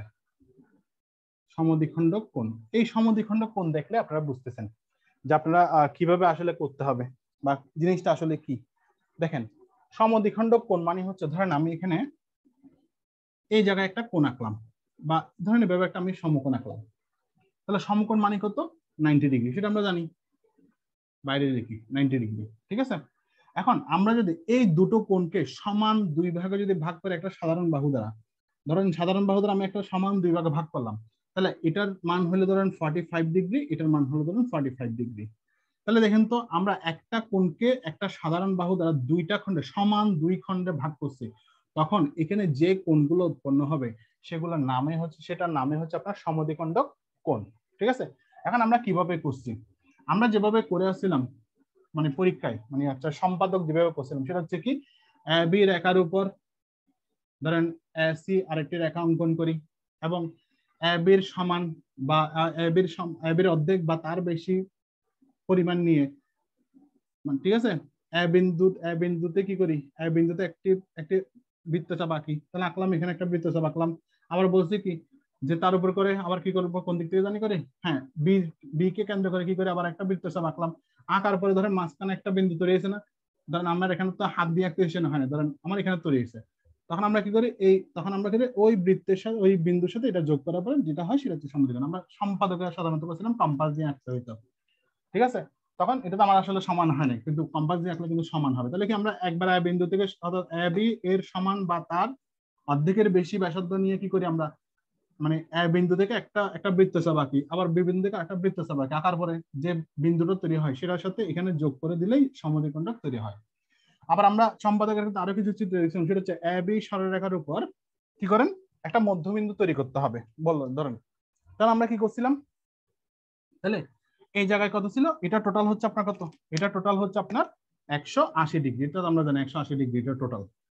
তাহলে আমরা কি করছিলাম, তখন আমরা বলছিলাম সেম জিনিস এখানে বলছিলাম, সেটা হচ্ছে কি মানে করছিলাম এরকম যে এবি রেখার উপর, এবি রেখার মানে এবির সমান বা তার অর্ধেকের বেশি ব্যাসার্ধ নিয়ে এ বিন্দু থেকে একটি বৃত্তচাপ আঁকলাম, এখানে একটা আঁকলাম, আবার এদিকেও একটা আঁকছিলাম, মনে আছে, এদিকেও একটা আঁকছিলাম, তারপর আবার বি বিন্দু থেকে একে আবার এদিকে একটা আঁকছিলাম, আবার এদিকে একটা আঁকছিলাম, আঁকার পরে কি করছি, এবার দুইটা বিন্দু কি করছি আমরা যোগ করে দিচ্ছি, যোগ করে দিলে মাঝখানে যে বিন্দুটা হয় সেটা হচ্ছে মধ্যবিন্দু।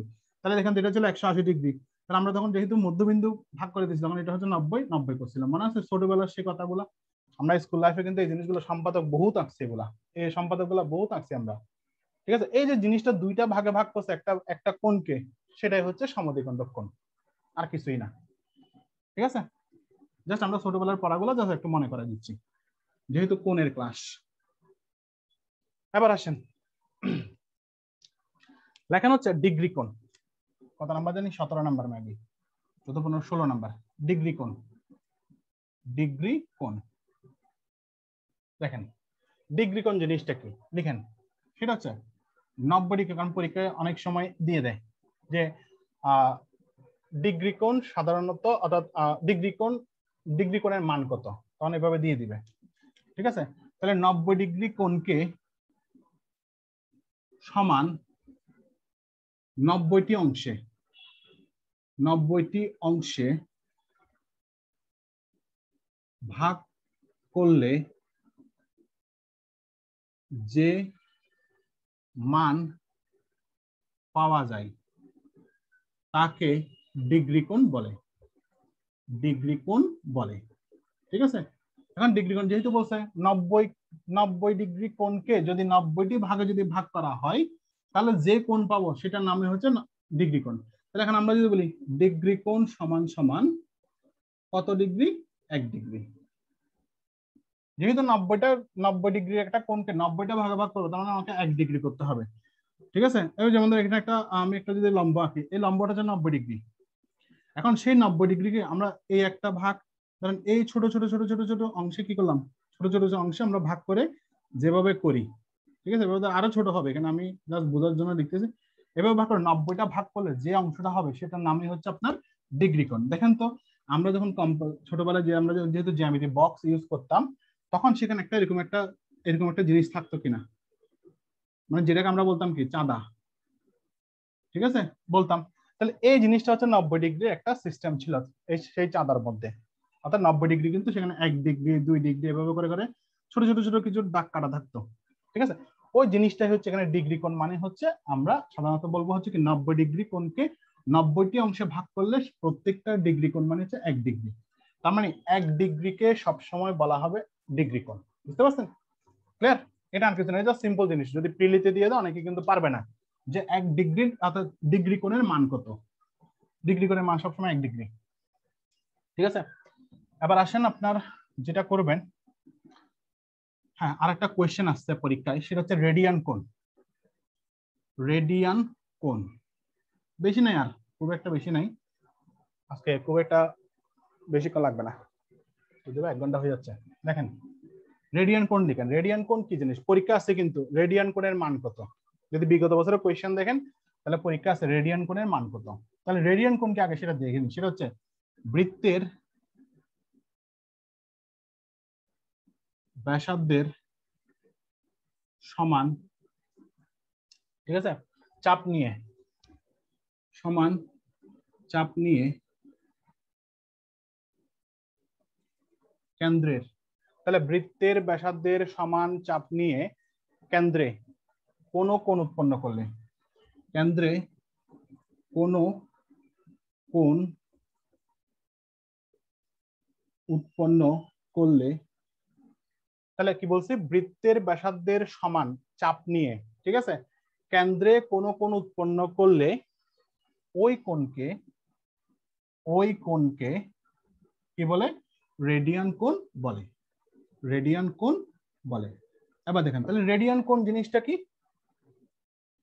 এখানে রেডিয়ান কোণ মানে তাহলে রেডিয়ান কোণ কার সাথে সম্পর্কিত? বৃত্তের সাথে সম্পর্কিত। কারণ রেডিয়ান কোণ কিন্তু আপনার ত্রিভুজ চতুর্ভুজ হবে না, রেডিয়ান কোণ সবসময় বৃত্তের সাথে সম্পর্কিত।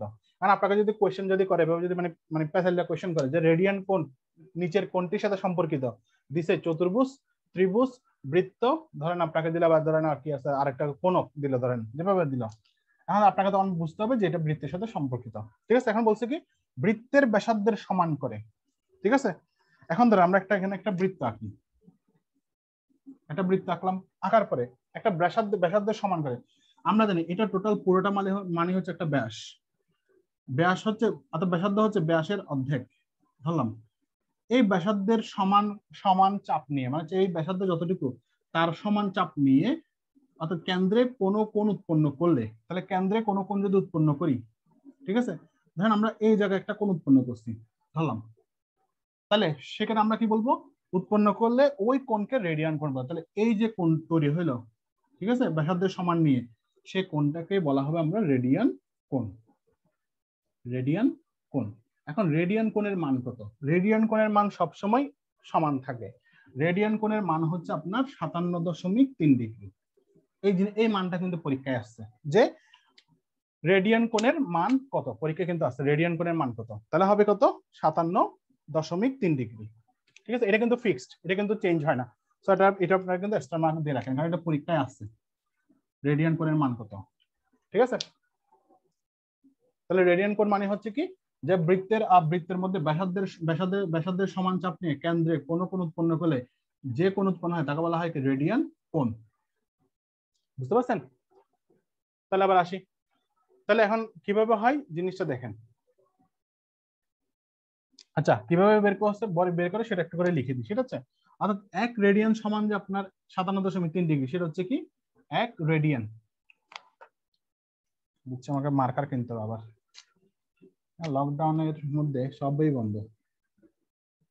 আর আমরা এমন একটা জায়গায় আছি যেখানে আসলে লাইব্রেরির জন্য যেতে গেলে আমাকে 20 টাকা গাড়ি ভাড়া দিয়ে যেতে হবে। তাহলে দেখেন 1 রেডিয়ান সমান যদি হিসাব করি, তাহলে হচ্ছে আমরা এভাবে বের করবো 180 divided by pi. 180 divided by pi radian কোণ বের করার নিয়ম, 180 ডিভাইডেড বাই পাই। ক্লিয়ার? তাহলে এখন পায়ের মান যত তত বের করলে হয়ে যায়। তাহলে পায়ের মান কত, 180 ডিগ্রি, আর এখানে হচ্ছে কত, 3.1416 দিয়ে ভাগ করলে যত হবে এত আসবে। আপনারা ভাগ করে দেখতে পারেন ক্যালকুলেটর দিয়ে। ঠিক আছে, তাহলে কত, 180 ভাগ কত, 3.1416। ঠিক আছে, এই যে দেখেন, আপনারা দেখতেছেন কিনা দেখেন, 57.29 আছে। তাহলে 57.29 মানে হচ্ছে 57.3। বুঝতে পারছেন? তাহলে 1 রেডিয়ান কোণ সমান হচ্ছে 57.3 ডিগ্রি। ঠিক আছে, পেলাম আমরা, এতটুকু গেল। এবার আসি, আবার আরো কিছু বেসিক জিনিস আছে।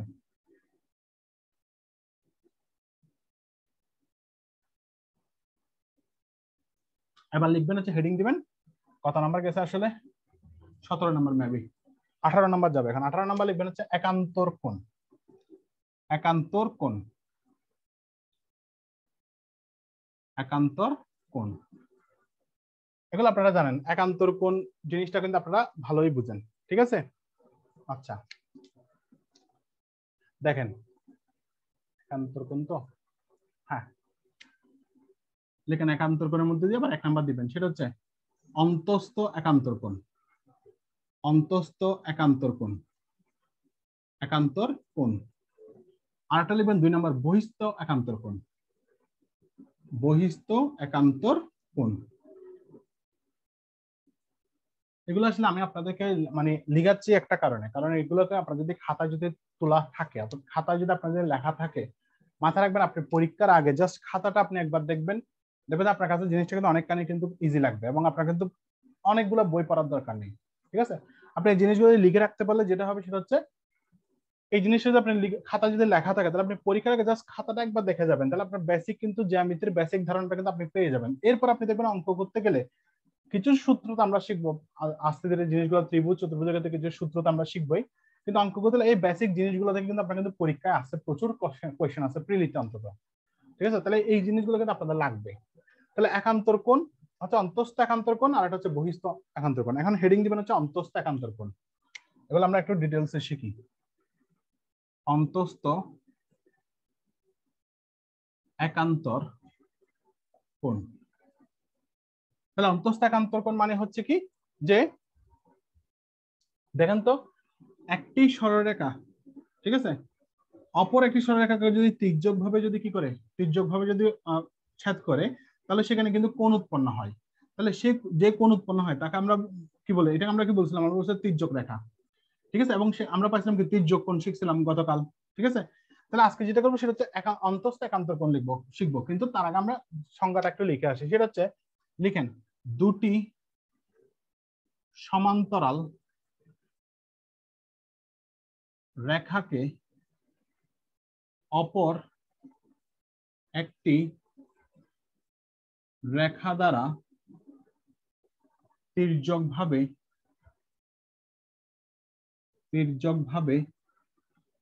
ছেদ করলে লিখে এখানে আবার একটা 1 নাম্বার দিবেন। সমান্তরাল রেখার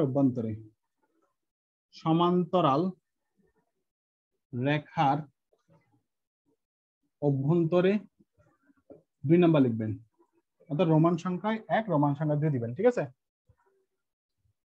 ছেদকের বিপরীতে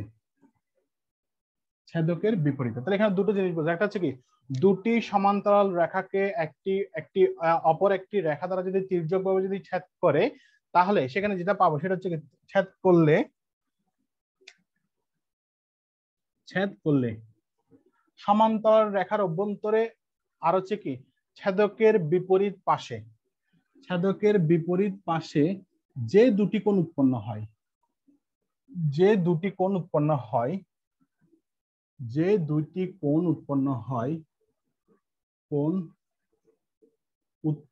হয় তাকে অন্তস্থ একান্তর কোণ বলে। আমরা দেখবো, আমরা চিত্র এঁকে দেখবো জিনিসটা। ঠিক আছে, তাহলে অন্তস্থ একান্তর কোণ বলে।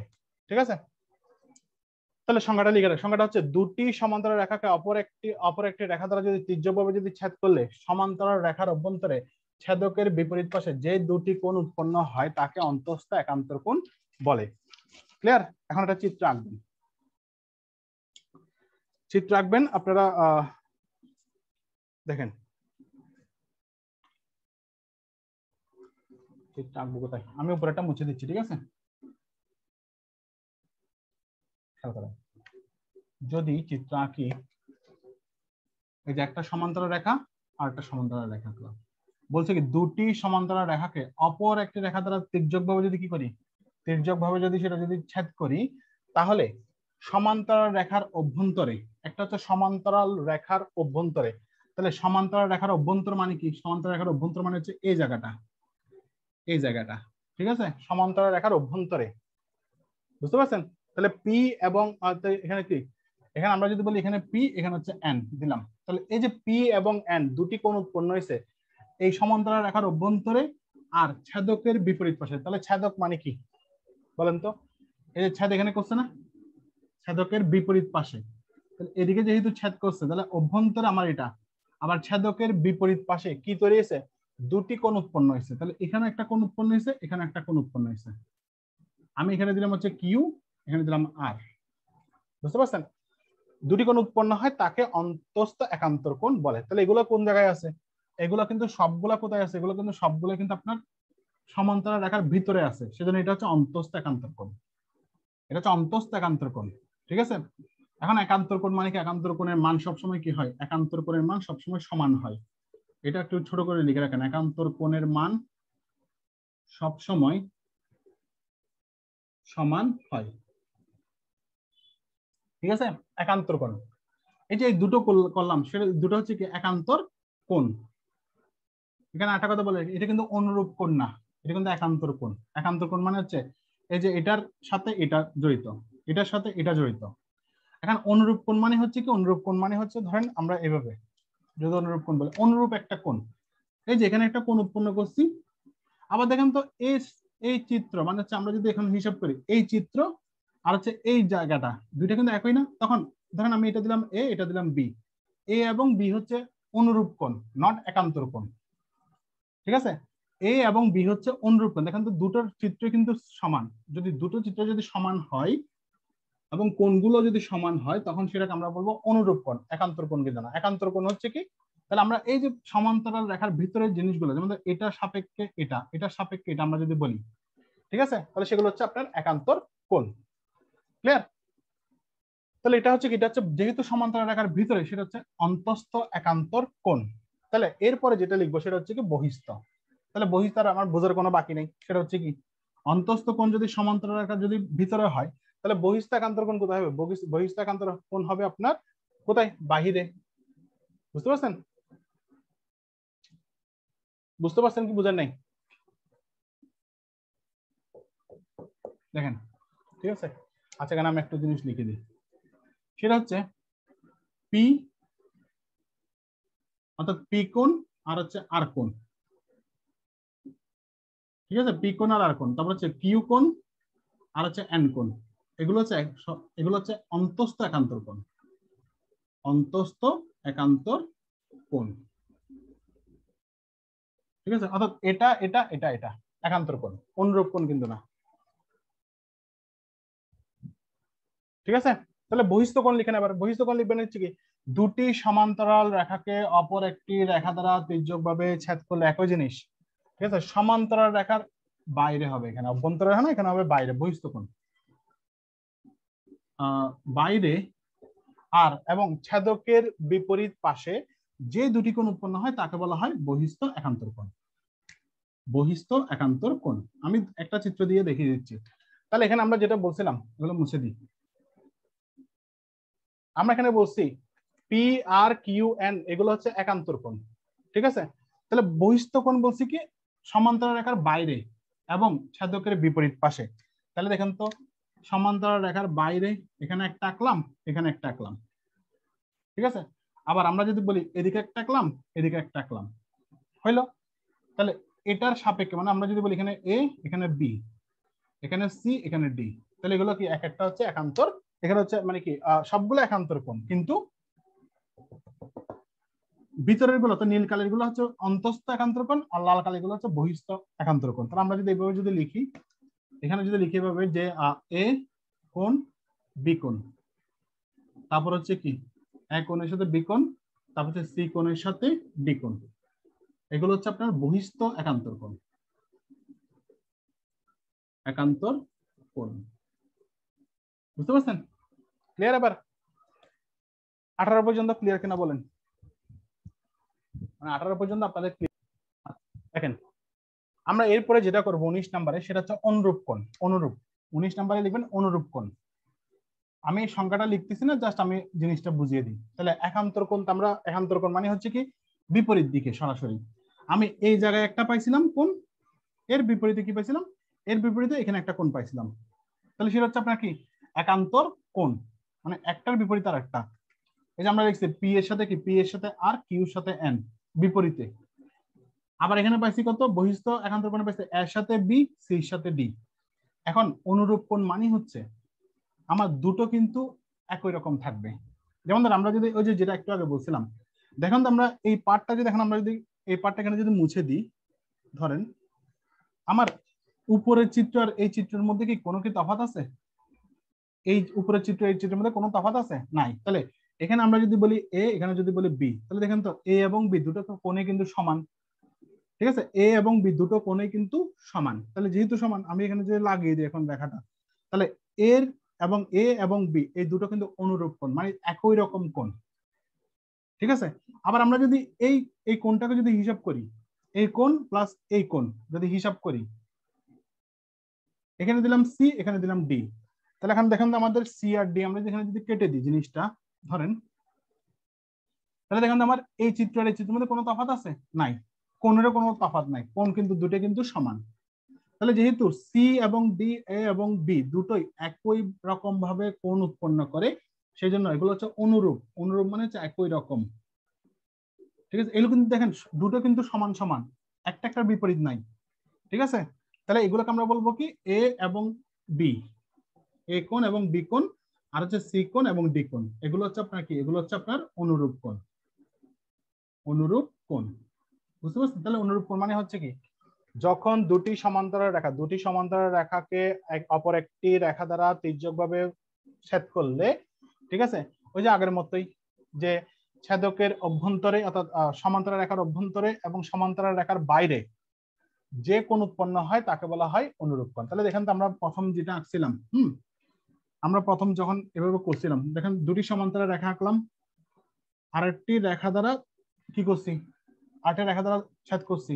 বলছি কি রেখা দ্বারা ছেদ করলে, ঠিক আছে, সমান্তরাল রেখার অভ্যন্তরে একটা পাইছি, লিখলাম সমান্তরাল রেখার অভ্যন্তরে এবং সমান্তরাল রেখার বাইরে, এই যে সমান্তরাল রেখার বাইরে আরেকটি কোণ উৎপন্ন করছি, ঠিক আছে। যদি হয় তখন তাকে তখন যে দুটি কোণ উৎপন্ন হয় তাকে বলা হয় মানে কি একান্ত এই অনুরূপ কোণ, বুঝতে পারছেন? তাহলে এ বি হচ্ছে অনুরূপ কোণ। এখন আপনি বলতে পারেন, এখন আমরা এ বি অনুরূপ কোণ বলছি, আবার আপনি যদি হিসাব করেন এদিকের কোণ, এটা কোণ আর এটা কোণ, সেটাও কিন্তু অনুরূপ কোণ। আবার যদি আপনি যদি হিসাব করেন যে এদিকে, আপনি যদি হিসাব করেন এদিকে এই কোণ আর এই কোণ, সেটাও কিন্তু আপনার কি অনুরূপ কোণ, বুঝতে পারছেন? আবার আপনি তাহলে আবার অন্যদিকে যদি হিসাব করেন, যেমন কোন দিকে, এই যে আরেকটা কোণ বাকি আছে না, এই যে এই কোণ আর এই কোণ যদি হিসাব করেন, সেটাও কিন্তু কি অনুরূপ কোণ। তাহলে আমি 3-4টা কালার দিয়ে দেখালাম, দেখেন কালার কালার যেগুলো আছে এগুলো হচ্ছে এক একটা দেখতে চিত্রগুলো কিন্তু সব সমান, তাহলে সেটা হচ্ছে অনুরূপ কোণ। তাহলে এখন আমরা যদি বলি এখন একান্তর কোণ কিভাবে আইডেন্টিফাই করবেন, ঠিক আছে? এই চিত্রের মধ্যে একান্তর কোণ মানে হচ্ছে, ধরেন আমি এখন যদি সংজ্ঞা না, আমি জাস্ট আপনাকে জিনিসটা দেখিয়ে দিই। তাহলে এ বি, ধরেন এখানে সি, এখানে সি, এখানে ডি, এখানে ডি, ধরেন এখানে ই, এখানে এফ দিলাম। তাহলে এখন আমরা যদি বলি এখানে ধরেন জি, এখানে এইচ দিলাম, এ এবং বি দুটাই সেম, তাহলে এ এবং বি দুটাই সেম। আবার জি বি, তাহলে হচ্ছে সি আর হচ্ছে ডি দুটো একই, তারপর হচ্ছে ই আর হচ্ছে এফ দুটো একই, তারপর হচ্ছে জি আর হচ্ছে এইচ দুইটা কিন্তু একই। তাহলে এগুলোকে আমরা বলবো কি অনুরূপ কোণ, অনুরূপ কোণ, ঠিক আছে?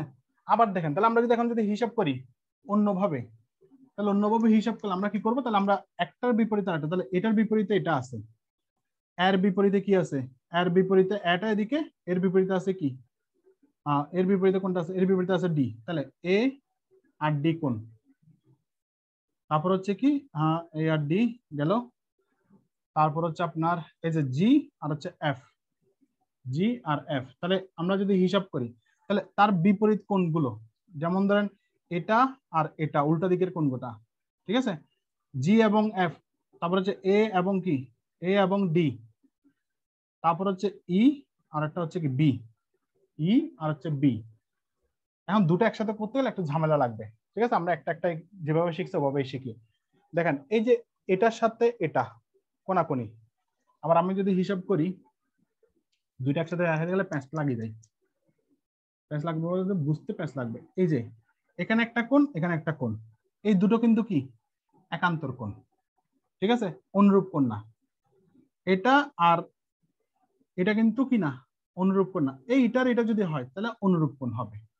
তাহলে চিত্র আমি এখানে যদি কেটে দিই, এখন চিত্র দুটো সমান হয়, বুঝতে পারছেন? এগুলোতে কিন্তু খুব একটা কিন্তু আপনার প্রশ্ন কিন্তু ওভাবে কিন্তু আসে না, ঠিক আছে? তারপরে অনেক সময় মানে মান দিয়ে দেয়, আসলে মানে মান দিয়ে বলতে কিরকম, এরকম দেয় প্রশ্ন দেয় হচ্ছে এরকম। আচ্ছা আমি প্রশ্নটা দেখাই কিভাবে দেয়। ধরেন এভাবে দিচ্ছে আপনাকে, একটা চিত্র আঁকছে, আঁকার পরে বলছে এই কোণের মান যদি 45 ডিগ্রি হয়, এই কোণের মান যদি 45 ডিগ্রি হয়, তাহলে এই কোণের মান কত? আপনাকে কোশ্চেন করবে। এখন এটা আপনাকে বললেন একান্তর কোণ, বলছে এই কোণের মান যদি আপনার যদি কি হয় 45 ডিগ্রি, তাহলে এই কোণের মান কত? তাহলে আমরা জানি এটা যেহেতু অনুরূপ কোণ, এটা যদি 45 ডিগ্রি কোণ উৎপন্ন করে, তাহলে এটাও 45 ডিগ্রি কোণ উৎপন্ন করবে, ঠিক আছে? আবার ধরেন আপনাকে বললো যে একটা মান দেওয়া আছে আপনার, এই জায়গায় মান দেওয়া আছে, আপনাকে বলছে এই জায়গার মান কত? তাহলে এই জায়গা আমরা জানি দুটো পাশাপাশি কোণ সবসময় কি হয়, পাশাপাশি কোণ সবসময় 180 ডিগ্রি করতে হয়। তাহলে এটা যদি 45 ডিগ্রি হয়, তাহলে আমাদের এটা কত হবে, এটা হবে 135 নাকি 35 40 চলে 180, হ্যাঁ এটা 35। তাহলে এটা যদি 135 হয়, তাহলে এটা হবে 135 কেন? কারণ তারা কি, তারা কিন্তু অনুরূপ কোণ, বুঝতে পারছেন? তারা কিন্তু কি অনুরূপ কোণ। তাহলে দেখেন তো এবার আমরা যদি হিসাব করি, এটা যদি 135 হয়, এটা কত হবে, এটা 45 হবে, তাহলে এই 45 আর এই 45 সেম না?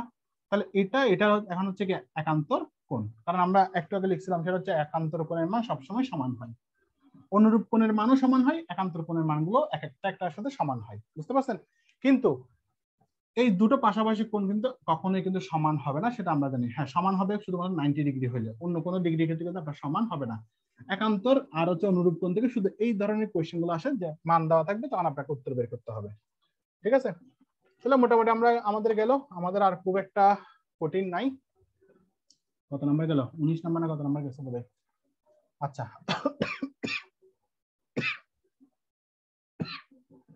আবার দেখেন ত্রিভুজের ক্ষেত্রে বহুত কোণ আছে, একটা হচ্ছে শিরোকোণ, শিরোকোণ প্লাস শীর্ষকোণ। শীর্ষকোণ আপনাদের যখন ওই যে পরিমিতি করতে যাবেন, হ্যাঁ পরিমিতি করতে গেলে তখন এখানে দুটো শব্দ পাবেন। একটা হচ্ছে কি আপনার পরিমিতির ক্ষেত্রে লেখা থাকবে এরকম যে ধরেন মানে একটা ধরেন এভাবে লেখা থাকবে যে ভূমি দেওয়া আছে এবং শীর্ষ বিন্দু থেকে একটি রেখার মান হচ্ছে এত, তাহলে আপনাকে বলবে যে তাহলে সেটা অতিভুজের মান কত বের করতে বলবে। এরকম মানে পরিমিতির ক্ষেত্রে সাধারণত এরকম। আবার বলে এরকম যে তখন থাকে এরকম যে এরকম থাকে যে একটি দেয়ালের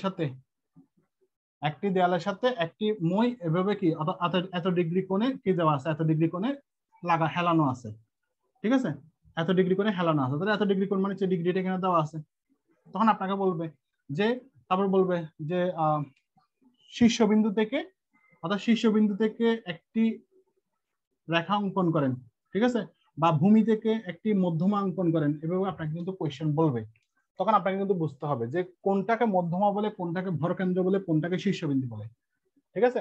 তাহলে আবার আসি শিরোকোণ আর হচ্ছে শীর্ষকোণ, দুটোর মধ্যে তফাৎটা দেখি। শিরোকোণ এটা হচ্ছে 22 এবং 23 একসাথে, 22 23 বলতেছি, 19 20, 19 প্লাস 20 একসাথে। তাহলে শিরোকোণ মানে হচ্ছে যে লিখেন ত্রিভুজের ভূমির বিপরীতে। আমি প্রথম ক্লাসে বলছিলাম মনে আছে যে ত্রিভুজের অর্থাৎ রেখা এবং কোণগুলো হবে আপনার বেসিক ক্লাস, অর্থাৎ থিওরিটিক্যাল ক্লাস, এখানে কিন্তু কোনো ম্যাথমেটিক্যাল কিন্তু খুব একটা আসবে না। তাহলে ত্রিভুজের ভূমির বিপরীত কোণকে বলা হয় বিপরীত কোণকে বলে শিরোকোণ। তাহলে ত্রিভুজের ভূমির বিপরীত কোণকে বলে শিরোকোণ, ঠিক আছে। তাহলে ত্রিভুজের ভূমির বিপরীত কোণ দেখি। একটা ত্রিভুজ আঁকলাম ত্রিভুজ, ধরলাম আমি এটা ভূমি। এখন ভূমি যদি এটাকে ধরি তাহলে তার বিপরীত মানে হচ্ছে এই যে বিপরীত, তার বিপরীত যে কোণটা হবে সেটার নাম হচ্ছে কি শিরোকোণ। এখন আমরা ভূমি যেখানে দেওয়া থাকবে, আপনার ধরুন ত্রিভুজ এভাবে আঁকার পরে এখন প্রশ্নে বলা আছে ধরেন এটা এ, এটা বি, এটা সি। প্রশ্নে বলা আছে এসি ভূমি সমান এত ডিগ্রি। তখন আপনাকে এসি যেহেতু ভূমি বলছে, আপনি ভূমি ধরবেন, তখন তার মানে ভূমির বিপরীত যেটা হবে সেটা হচ্ছে শিরোকোণ। বুঝতে পারছেন? শিরোকোণ মানে সবসময় যে উপরের দিকে থাকবে তা কিন্তু না। এটা হচ্ছে আপনার প্রশ্নে যেটাকে আপনার ভূমি বলবে তার বিপরীত কোণ অল টাইম হবে কি? বিপরীত কোণ অল টাইম হবে শিরোকোণ। বুঝতে পারছেন? এখন আমরা সবসময় ভূমি মানে হচ্ছে নিচের দিকে হিসাব করি, ভূমিটা উল্টা দিক দিয়ে হতে পারে, সমস্যা। প্রশ্নে যেভাবে বলা থাকে, প্রশ্নে যাকে বলবে সেটাই হচ্ছে কি শিরোকোণ, মানে তার বিপরীতে শিরোকোণ। ঠিক আছে, এবার আসি শীর্ষকোণ। ঠিক আছে, মুছে দিই, দরকার নেই। শিরোকোণ হচ্ছে তাহলে বিপরীত, অর্থাৎ ভূমির বিপরীত কোণটাকে সবসময় শিরোকোণ বলবে। এখন হচ্ছে শীর্ষকোণ। শিরোকোণ আর শীর্ষকোণের মধ্যে ডিফারেন্সটা দেখেন। এটা যদি ভূমি হয় তাহলে ভূমির বিপরীত কোণকে কি বলে? শিরোকোণ বলে। শিরোকোণ, ঠিক আছে। শীর্ষকোণ লিখেন। শীর্ষকোণ হচ্ছে ত্রিভুজের তিনটি শীর্ষ বিন্দুতে যে কোণ উৎপন্ন হয় তাকে শীর্ষকোণ বলে। এখন প্যাঁচটা কোন জায়গায় লাগে জানেন? প্যাঁচটা এখন লাগবে, শীর্ষকোণ বলে। দেখেন ত্রিভুজ আঁকলাম একটা, তাহলে এই যে এখানে যে একটা কোণ উৎপন্ন হলো, এই যে এই বিন্দুতে একটা কোণ উৎপন্ন হয়েছে, সেটা হচ্ছে শীর্ষকোণ। ঠিক আছে। এখন চিত্র দুটো দেখতে মনে হবে এখন মানে একই রকম। এখন শিরোকোণ ছিল ভূমির বিপরীত, অর্থাৎ ভূমির উপর নির্ভর করে কিন্তু আমরা আঁকতে পারতাম, অর্থাৎ ভূমির যেটা দেওয়া থাকবে তার বিপরীত কোণকে শিরোকোণ বলবে। এখন দেখেন তো এই জায়গায় তিনটা কোণ উৎপন্ন হয়েছে না? 3 জায়গায় হচ্ছে শীর্ষকোণ আছে। আমি আবার বলছি, শীর্ষ মানে হচ্ছে সবসময় আপনারা মাথা রাখবেন না যে উপরের দিকটা সবসময় শীর্ষ, অর্থাৎ এই জায়গায় আছে, তাহলে শীর্ষকোণ। সুন্দরভাবে লিখি শীর্ষকোণ। আবার খেয়াল করেন কেন আমরা এখানে একটা ত্রিভুজের শীর্ষকোণ কয়টা, কতটা থাকে? একটা ত্রিভুজের শীর্ষকোণ থাকে একটা, তাহলে একটা ত্রিভুজের শিরোকোণ কয়টা থাকে? একটা ত্রিভুজের শিরোকোণ থাকে হচ্ছে একটা। কেন? ভূমি যেটাকে বলবে, ভূমি তো আর সবগুলোকে বলা যাবে না, যে কোনো একটাকে ভূমি বলবে। ভূমি, লম্ব, অতিভুজ আমরা হিসাব করি। ভূমি একটা থাকবে, তার বিপরীত সবসময় শিরোকোণ থাকবে একটা। কিন্তু শীর্ষকোণ কয়টা থাকবে? একটা ত্রিভুজের শীর্ষকোণ সবসময় 3টা থাকবে। কেন? দেখেন তো এই ত্রিভুজের মধ্যে এখানে একটা বিন্দু আছে না, তাহলে এটা শীর্ষ হতে পারে না? আবার এটাকে ঘুরাই দেন, ঘুরাই দিলে এটাও শীর্ষ, আবার এটা প্রত্যেকটা বিন্দু এক একটা শীর্ষকোণ। বুঝতে পারছেন এই ডিফারেন্সটা? বুঝিয়েন। তাহলে আমরা যদি এখানে যদি সংক্ষিপ্তভাবে যদি বলি, তাহলে শিরোকোণ, একটা ত্রিভুজের শিরোকোণ থাকে হচ্ছে একটি, আর শীর্ষকোণ থাকে হচ্ছে তিনটি। তাহলে পরীক্ষা এখন আপনাকে যদি বলে, যদি কোয়েশ্চেন করে ফেলে আর কি, কোয়েশ্চেন যদি বেসিক থেকে কোয়েশ্চেন করে এরকম যে একটি ত্রিভুজের শিরোকোণ থাকে কয়টি, তাহলে হবে একটি। একটি ত্রিভুজের শীর্ষকোণ থাকে কয়টি, তাহলে তিনটি। বুঝতে পারছেন? তাহলে ত্রিভুজের তিনটা বাহু ও তিনটা শীর্ষকোণ। ক্লিয়ার? অর্থাৎ প্রত্যেকটা বিন্দুই, অর্থাৎ দুই বাহুর সংযোগে যে বিন্দু হয় সেই বিন্দুটাই হচ্ছে অল টাইম শীর্ষকোণ, মানে শীর্ষবিন্দু। ঠিক আছে? ত্রিভুজের ক্ষেত্রে তাহলে সব যেখানে শীর্ষবিন্দু সেখানে শীর্ষকোণ। ক্লিয়ার? আর নাই খুব একটা, আর করাবো না। ঠিক আছে? আর করাবো না, বলতেছি করাবো না, কিন্তু করাইতে হয়। আর কি লাগবে?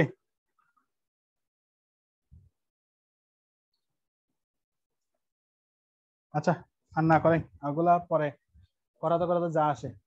ঠিক আছে? তাহলে আমরা মোটামুটি কয়টা, মোটামুটি 20টা কোণ দেখলাম। আরো কয়েকটা কোণ আছে যেগুলো আমরা মানে অঙ্ক করতে গেলে বাইরে তখন করাবো। ঠিক আছে? নাকি আমি করে দিব বলেন? আপনারা বলে আমি করে দিব। আর দুটো কোণ আছে, শুধু দুটো কোণ করে দিব কিনা বলেন, মানে মাথায় ঢুকবে কিনা? একটা 21 নাম্বার হেডিং দিবেন হচ্ছে উন্নতি কোণ। হেডিং দিবেন উন্নতি কোণ। উন্নতি কোণটা লাগে বলতে আপনার ওই যে ত্রিকোণমিতিতে লাগে। ত্রিকোণমিতিতে তো প্রিলিতে নাই, সেজন্য করাইতে চাচ্ছিলাম না।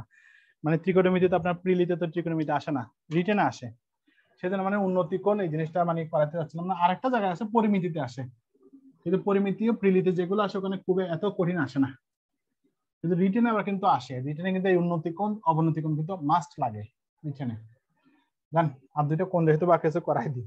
দুই নাম্বার লিখবেন কত নাম্বার? 21 নাম্বার। 21 নাম্বার লাগবেন হচ্ছে আপনার উন্নতি কোণ। অর্থাৎ যে কোণের মাধ্যমে আমরা কি করে উন্নতি করতে পারি সেটা হচ্ছে উন্নতি কোণ, সোজা বাংলা বলি। ঠিক আছে? আসেন তাহলে লিখেন, আবার একটা সংজ্ঞা লিখেন, তারপর আমি বুঝাচ্ছি। শূন্যে অবস্থিত কোন বিন্দু বা শীর্ষে অবস্থিত, ঠিক আছে? তাহলে শূন্যে অবস্থিত কোন বিন্দু বা শীর্ষে অবস্থিত কোন বিন্দু ভূমির সাথে, কোন বিন্দু ভূমির সাথে অবস্থিত কোন বিন্দু সাপেক্ষে যে কোণ উৎপন্ন করে তাকে উন্নতি কোণ বলে। যে কোণ উৎপন্ন করে তাকে উন্নতি কোণ বলে, তাকে উন্নতি কোণ বলে। ঠিক আছে? তাহলে কি বলছি? শূন্যে অবস্থিত বিন্দু বা শীর্ষে, তাহলে আমরা একটু আগে পরে আসছি, সেটা হচ্ছে কি শীর্ষবিন্দু পরে বা শীর্ষকোণ পরে আসছি। তাহলে শূন্যে অবস্থিত কোন বিন্দু বা শীর্ষে অবস্থিত কোন বিন্দু ভূমির সাথে অবস্থিত কোন বিন্দুর সাপেক্ষে যে কোণ উৎপন্ন করে তাকে উন্নতি কোণ বলে। বহুত জটিল একটা লাইন। ঠিক আছে? জটিল একটা লাইন এখানে। তাহলে খেয়াল করেন, এবার আমরা যদি বলি, আচ্ছা এখানে আরেকটা লাইন লিখেন, সেটা হচ্ছে, তাহলে বুঝতে পারবেন আশা করি।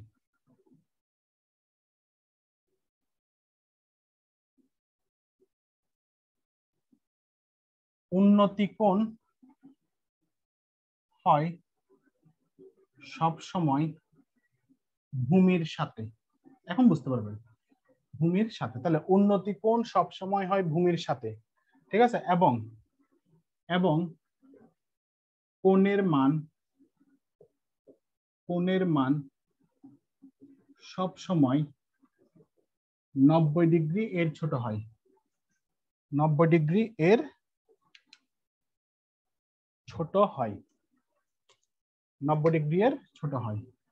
মার্কার গুলা কিছু করে লিখলে কালি বেরোয় না, কিছু করে রাখলে কালি আবার আসে। তাহলে 90 ডিগ্রি এর ছোট হয়। তাহলে কি বলছি?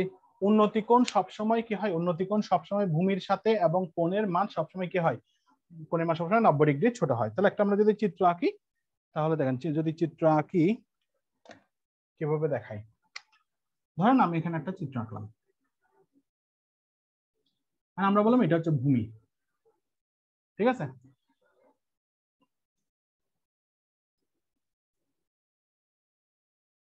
ধরেন এটা হচ্ছে ভূমি, তাহলে আমরা জানি যেহেতু এটা সমকোণী ত্রিভুজ এটা 90 ডিগ্রি হবে, তাহলে 90 ডিগ্রি তো কখনোই আপনার কি হবে না, উন্নতি কোণ হবে না। তাহলে ভূমি যেহেতু এটা, তাহলে ভূমির এই জায়গায় একটা কোণ উৎপন্ন হয়েছে, আবার এই জায়গায় একটা কোণ উৎপন্ন হয়েছে, কিন্তু কোনটাকে আমরা উন্নতি কোণ বলবো? এটাকে উন্নতি কোণ বলতে পারবো না, এটা 90 ডিগ্রি।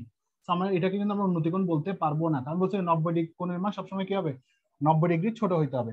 তাহলে এই যে ভূমির সাথে বলছে কি, শূন্যে অবস্থিত কোনো বিন্দু বা শীর্ষে অবস্থিত কোনো বিন্দু ভূমির সাথে, দরকার নেই আমার এগুলো এত লাইন, এই যে লাইনটা দেখেন, ভূমির সাথে অবস্থিত কোনো বিন্দুর সাপেক্ষে যে কোণ উৎপন্ন করে, তাহলে ভূমির সাথে এখানে একটা বিন্দু আছে না, বিন্দুর সাপেক্ষে যে কোণ উৎপন্ন করে তাকে বলা হয় উন্নতি কোণ। তাহলে এই যে এখানে উন্নতি কোণ, তাহলে এটা আমি দিলাম, এটার দাম 45 ডিগ্রি, ঠিক আছে, কারণ এটা হবে 60 ডিগ্রি, না 60 ডিগ্রি না, এটা 45 এর আবার 180 ডিগ্রি মিলাতে হবে আর কি। তাহলে 45 হলে 45 তো 45, হ্যাঁ এটাও 45 ডিগ্রি হবে, তাহলে 45 45 90 না, তাহলে এই যে 45 ডিগ্রি, তাহলে এই কোণটা, এটা যেহেতু ভূমির বিন্দুর সাথে সম্পর্ক, সো এটার নাম হবে কি আপনার, কি বলছি, উন্নতি কোণ। এখন উন্নতি কোণ অনেকে মনে করে উন্নতি মানে হচ্ছে উপরের দিকে থাকবে, থাকতে পারে, সমস্যা নেই, এটা তো আমার ভূমির উপর নির্ভর করবে। তাহলে এখানে আমরা যদি বলি, তাহলে আমরা কি তাহলে এখানে আমরা যদি বলি, এই কোণটার মান হচ্ছে কি, এই কোণটাই হচ্ছে আপনার উন্নতি কোণ। তাহলে এখানে আমরা যদি বলি এ বি, এখানে হচ্ছে সি, তাহলে এই সি বিন্দুতে যে কোণ উৎপন্ন হয়েছে সেটাই হচ্ছে উন্নতি কোণ। বুঝতে পারছেন? ঠিক আছে, ক্লিয়ার? এবার আসেন,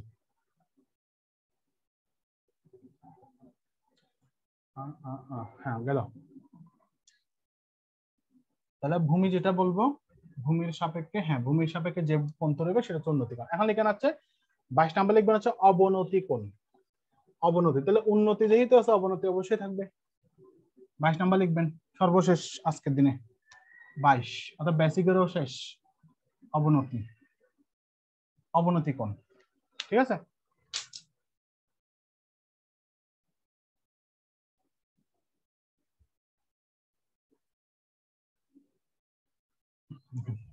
লিখেন এবার, সেটা হচ্ছে সমকোণী ত্রিভুজের, সমকোণী ত্রিভুজের ভূমির সমান্তরাল, ভূমির সমান্তরাল রেখা, তাহলে কি বলছি, সমকোণী ত্রিভুজের ভূমির সমান্তরাল রেখা অতিভুজের সাথে যে কোণ উৎপন্ন করে, অতিভুজের সাথে,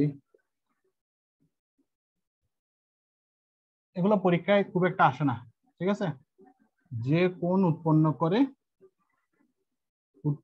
করে তাকে কি বলে, তাকে অবনতি কোণ বলে, অবনতি কোণ বলে। পড়ার তো শেষ নাই, দেখা যাচ্ছে এটার বাইরেও বহুত কিছু আসবে, ঠিক আছে। তাহলে কি বলছি, সমকোণী ত্রিভুজের ভূমির সমান্তরাল রেখা অতিভুজের সাথে যে কোণ উৎপন্ন করে তাকে কি বলে, অবনতি কোণ বলে। ক্লিয়ার? তাহলে এবার আমরা দেখি, আগেরটাই দেখি, আগে যে চিত্র আঁকছিলাম, তাহলে আমরা দেখছিলাম এটা হচ্ছে এ, এটা হচ্ছে বি, এটা হচ্ছে সি, এটা হচ্ছে ভূমি। তাহলে ভূমি যেহেতু, সব ভূমির সাপেক্ষে যেটা হয় সেটা হচ্ছে কি, উন্নতি কোণ। তাহলে এটা হচ্ছে উন্নতি কোণ, আমরা একটু আগে দেখছিলাম উন্নতি কোণ। তাহলে অবনতি কোণ কি? অবনতি কোণ বলছি সমকোণী ত্রিভুজে ভূমির সমান্তরাল, সমকোণী ত্রিভুজে ভূমির সমান্তরাল রেখা, তার মানে হচ্ছে আমরা যদি এই ভূমির সমান্তরাল করে যদি আরেকটা যদি রেখা যদি অঙ্কন করি এখানে, তাহলে এখানে যে কোণটা উৎপন্ন হয় সেই কোণের নামটাই হচ্ছে অবনতি কোণ, অবনতি কোণ। তাহলে দেখেন, ভূমির সাপেক্ষে যে কোণ উৎপন্ন হয় সেটা হচ্ছে উন্নতি কোণ, আর ভূমির সমান্তরাল একটা রেখা নিয়ে যদি আমরা যদি উপরের দিকে যদি কি করি, অঙ্কন করি, তাহলে সেটার নাম হয়, যে কোণ উৎপন্ন হবে সেটার নাম হবে অবনতি কোণ। তাহলে দুই চিত্রটা দেখলে বুঝতে পারবেন উন্নতি কোণ আর হচ্ছে অবনতি কোণ, ঠিক আছে, বুঝতে পারছেন এবার? আচ্ছা দেখেন, এবার একটা নোট লিখেন, নোট পাশে লিখবেন নোট।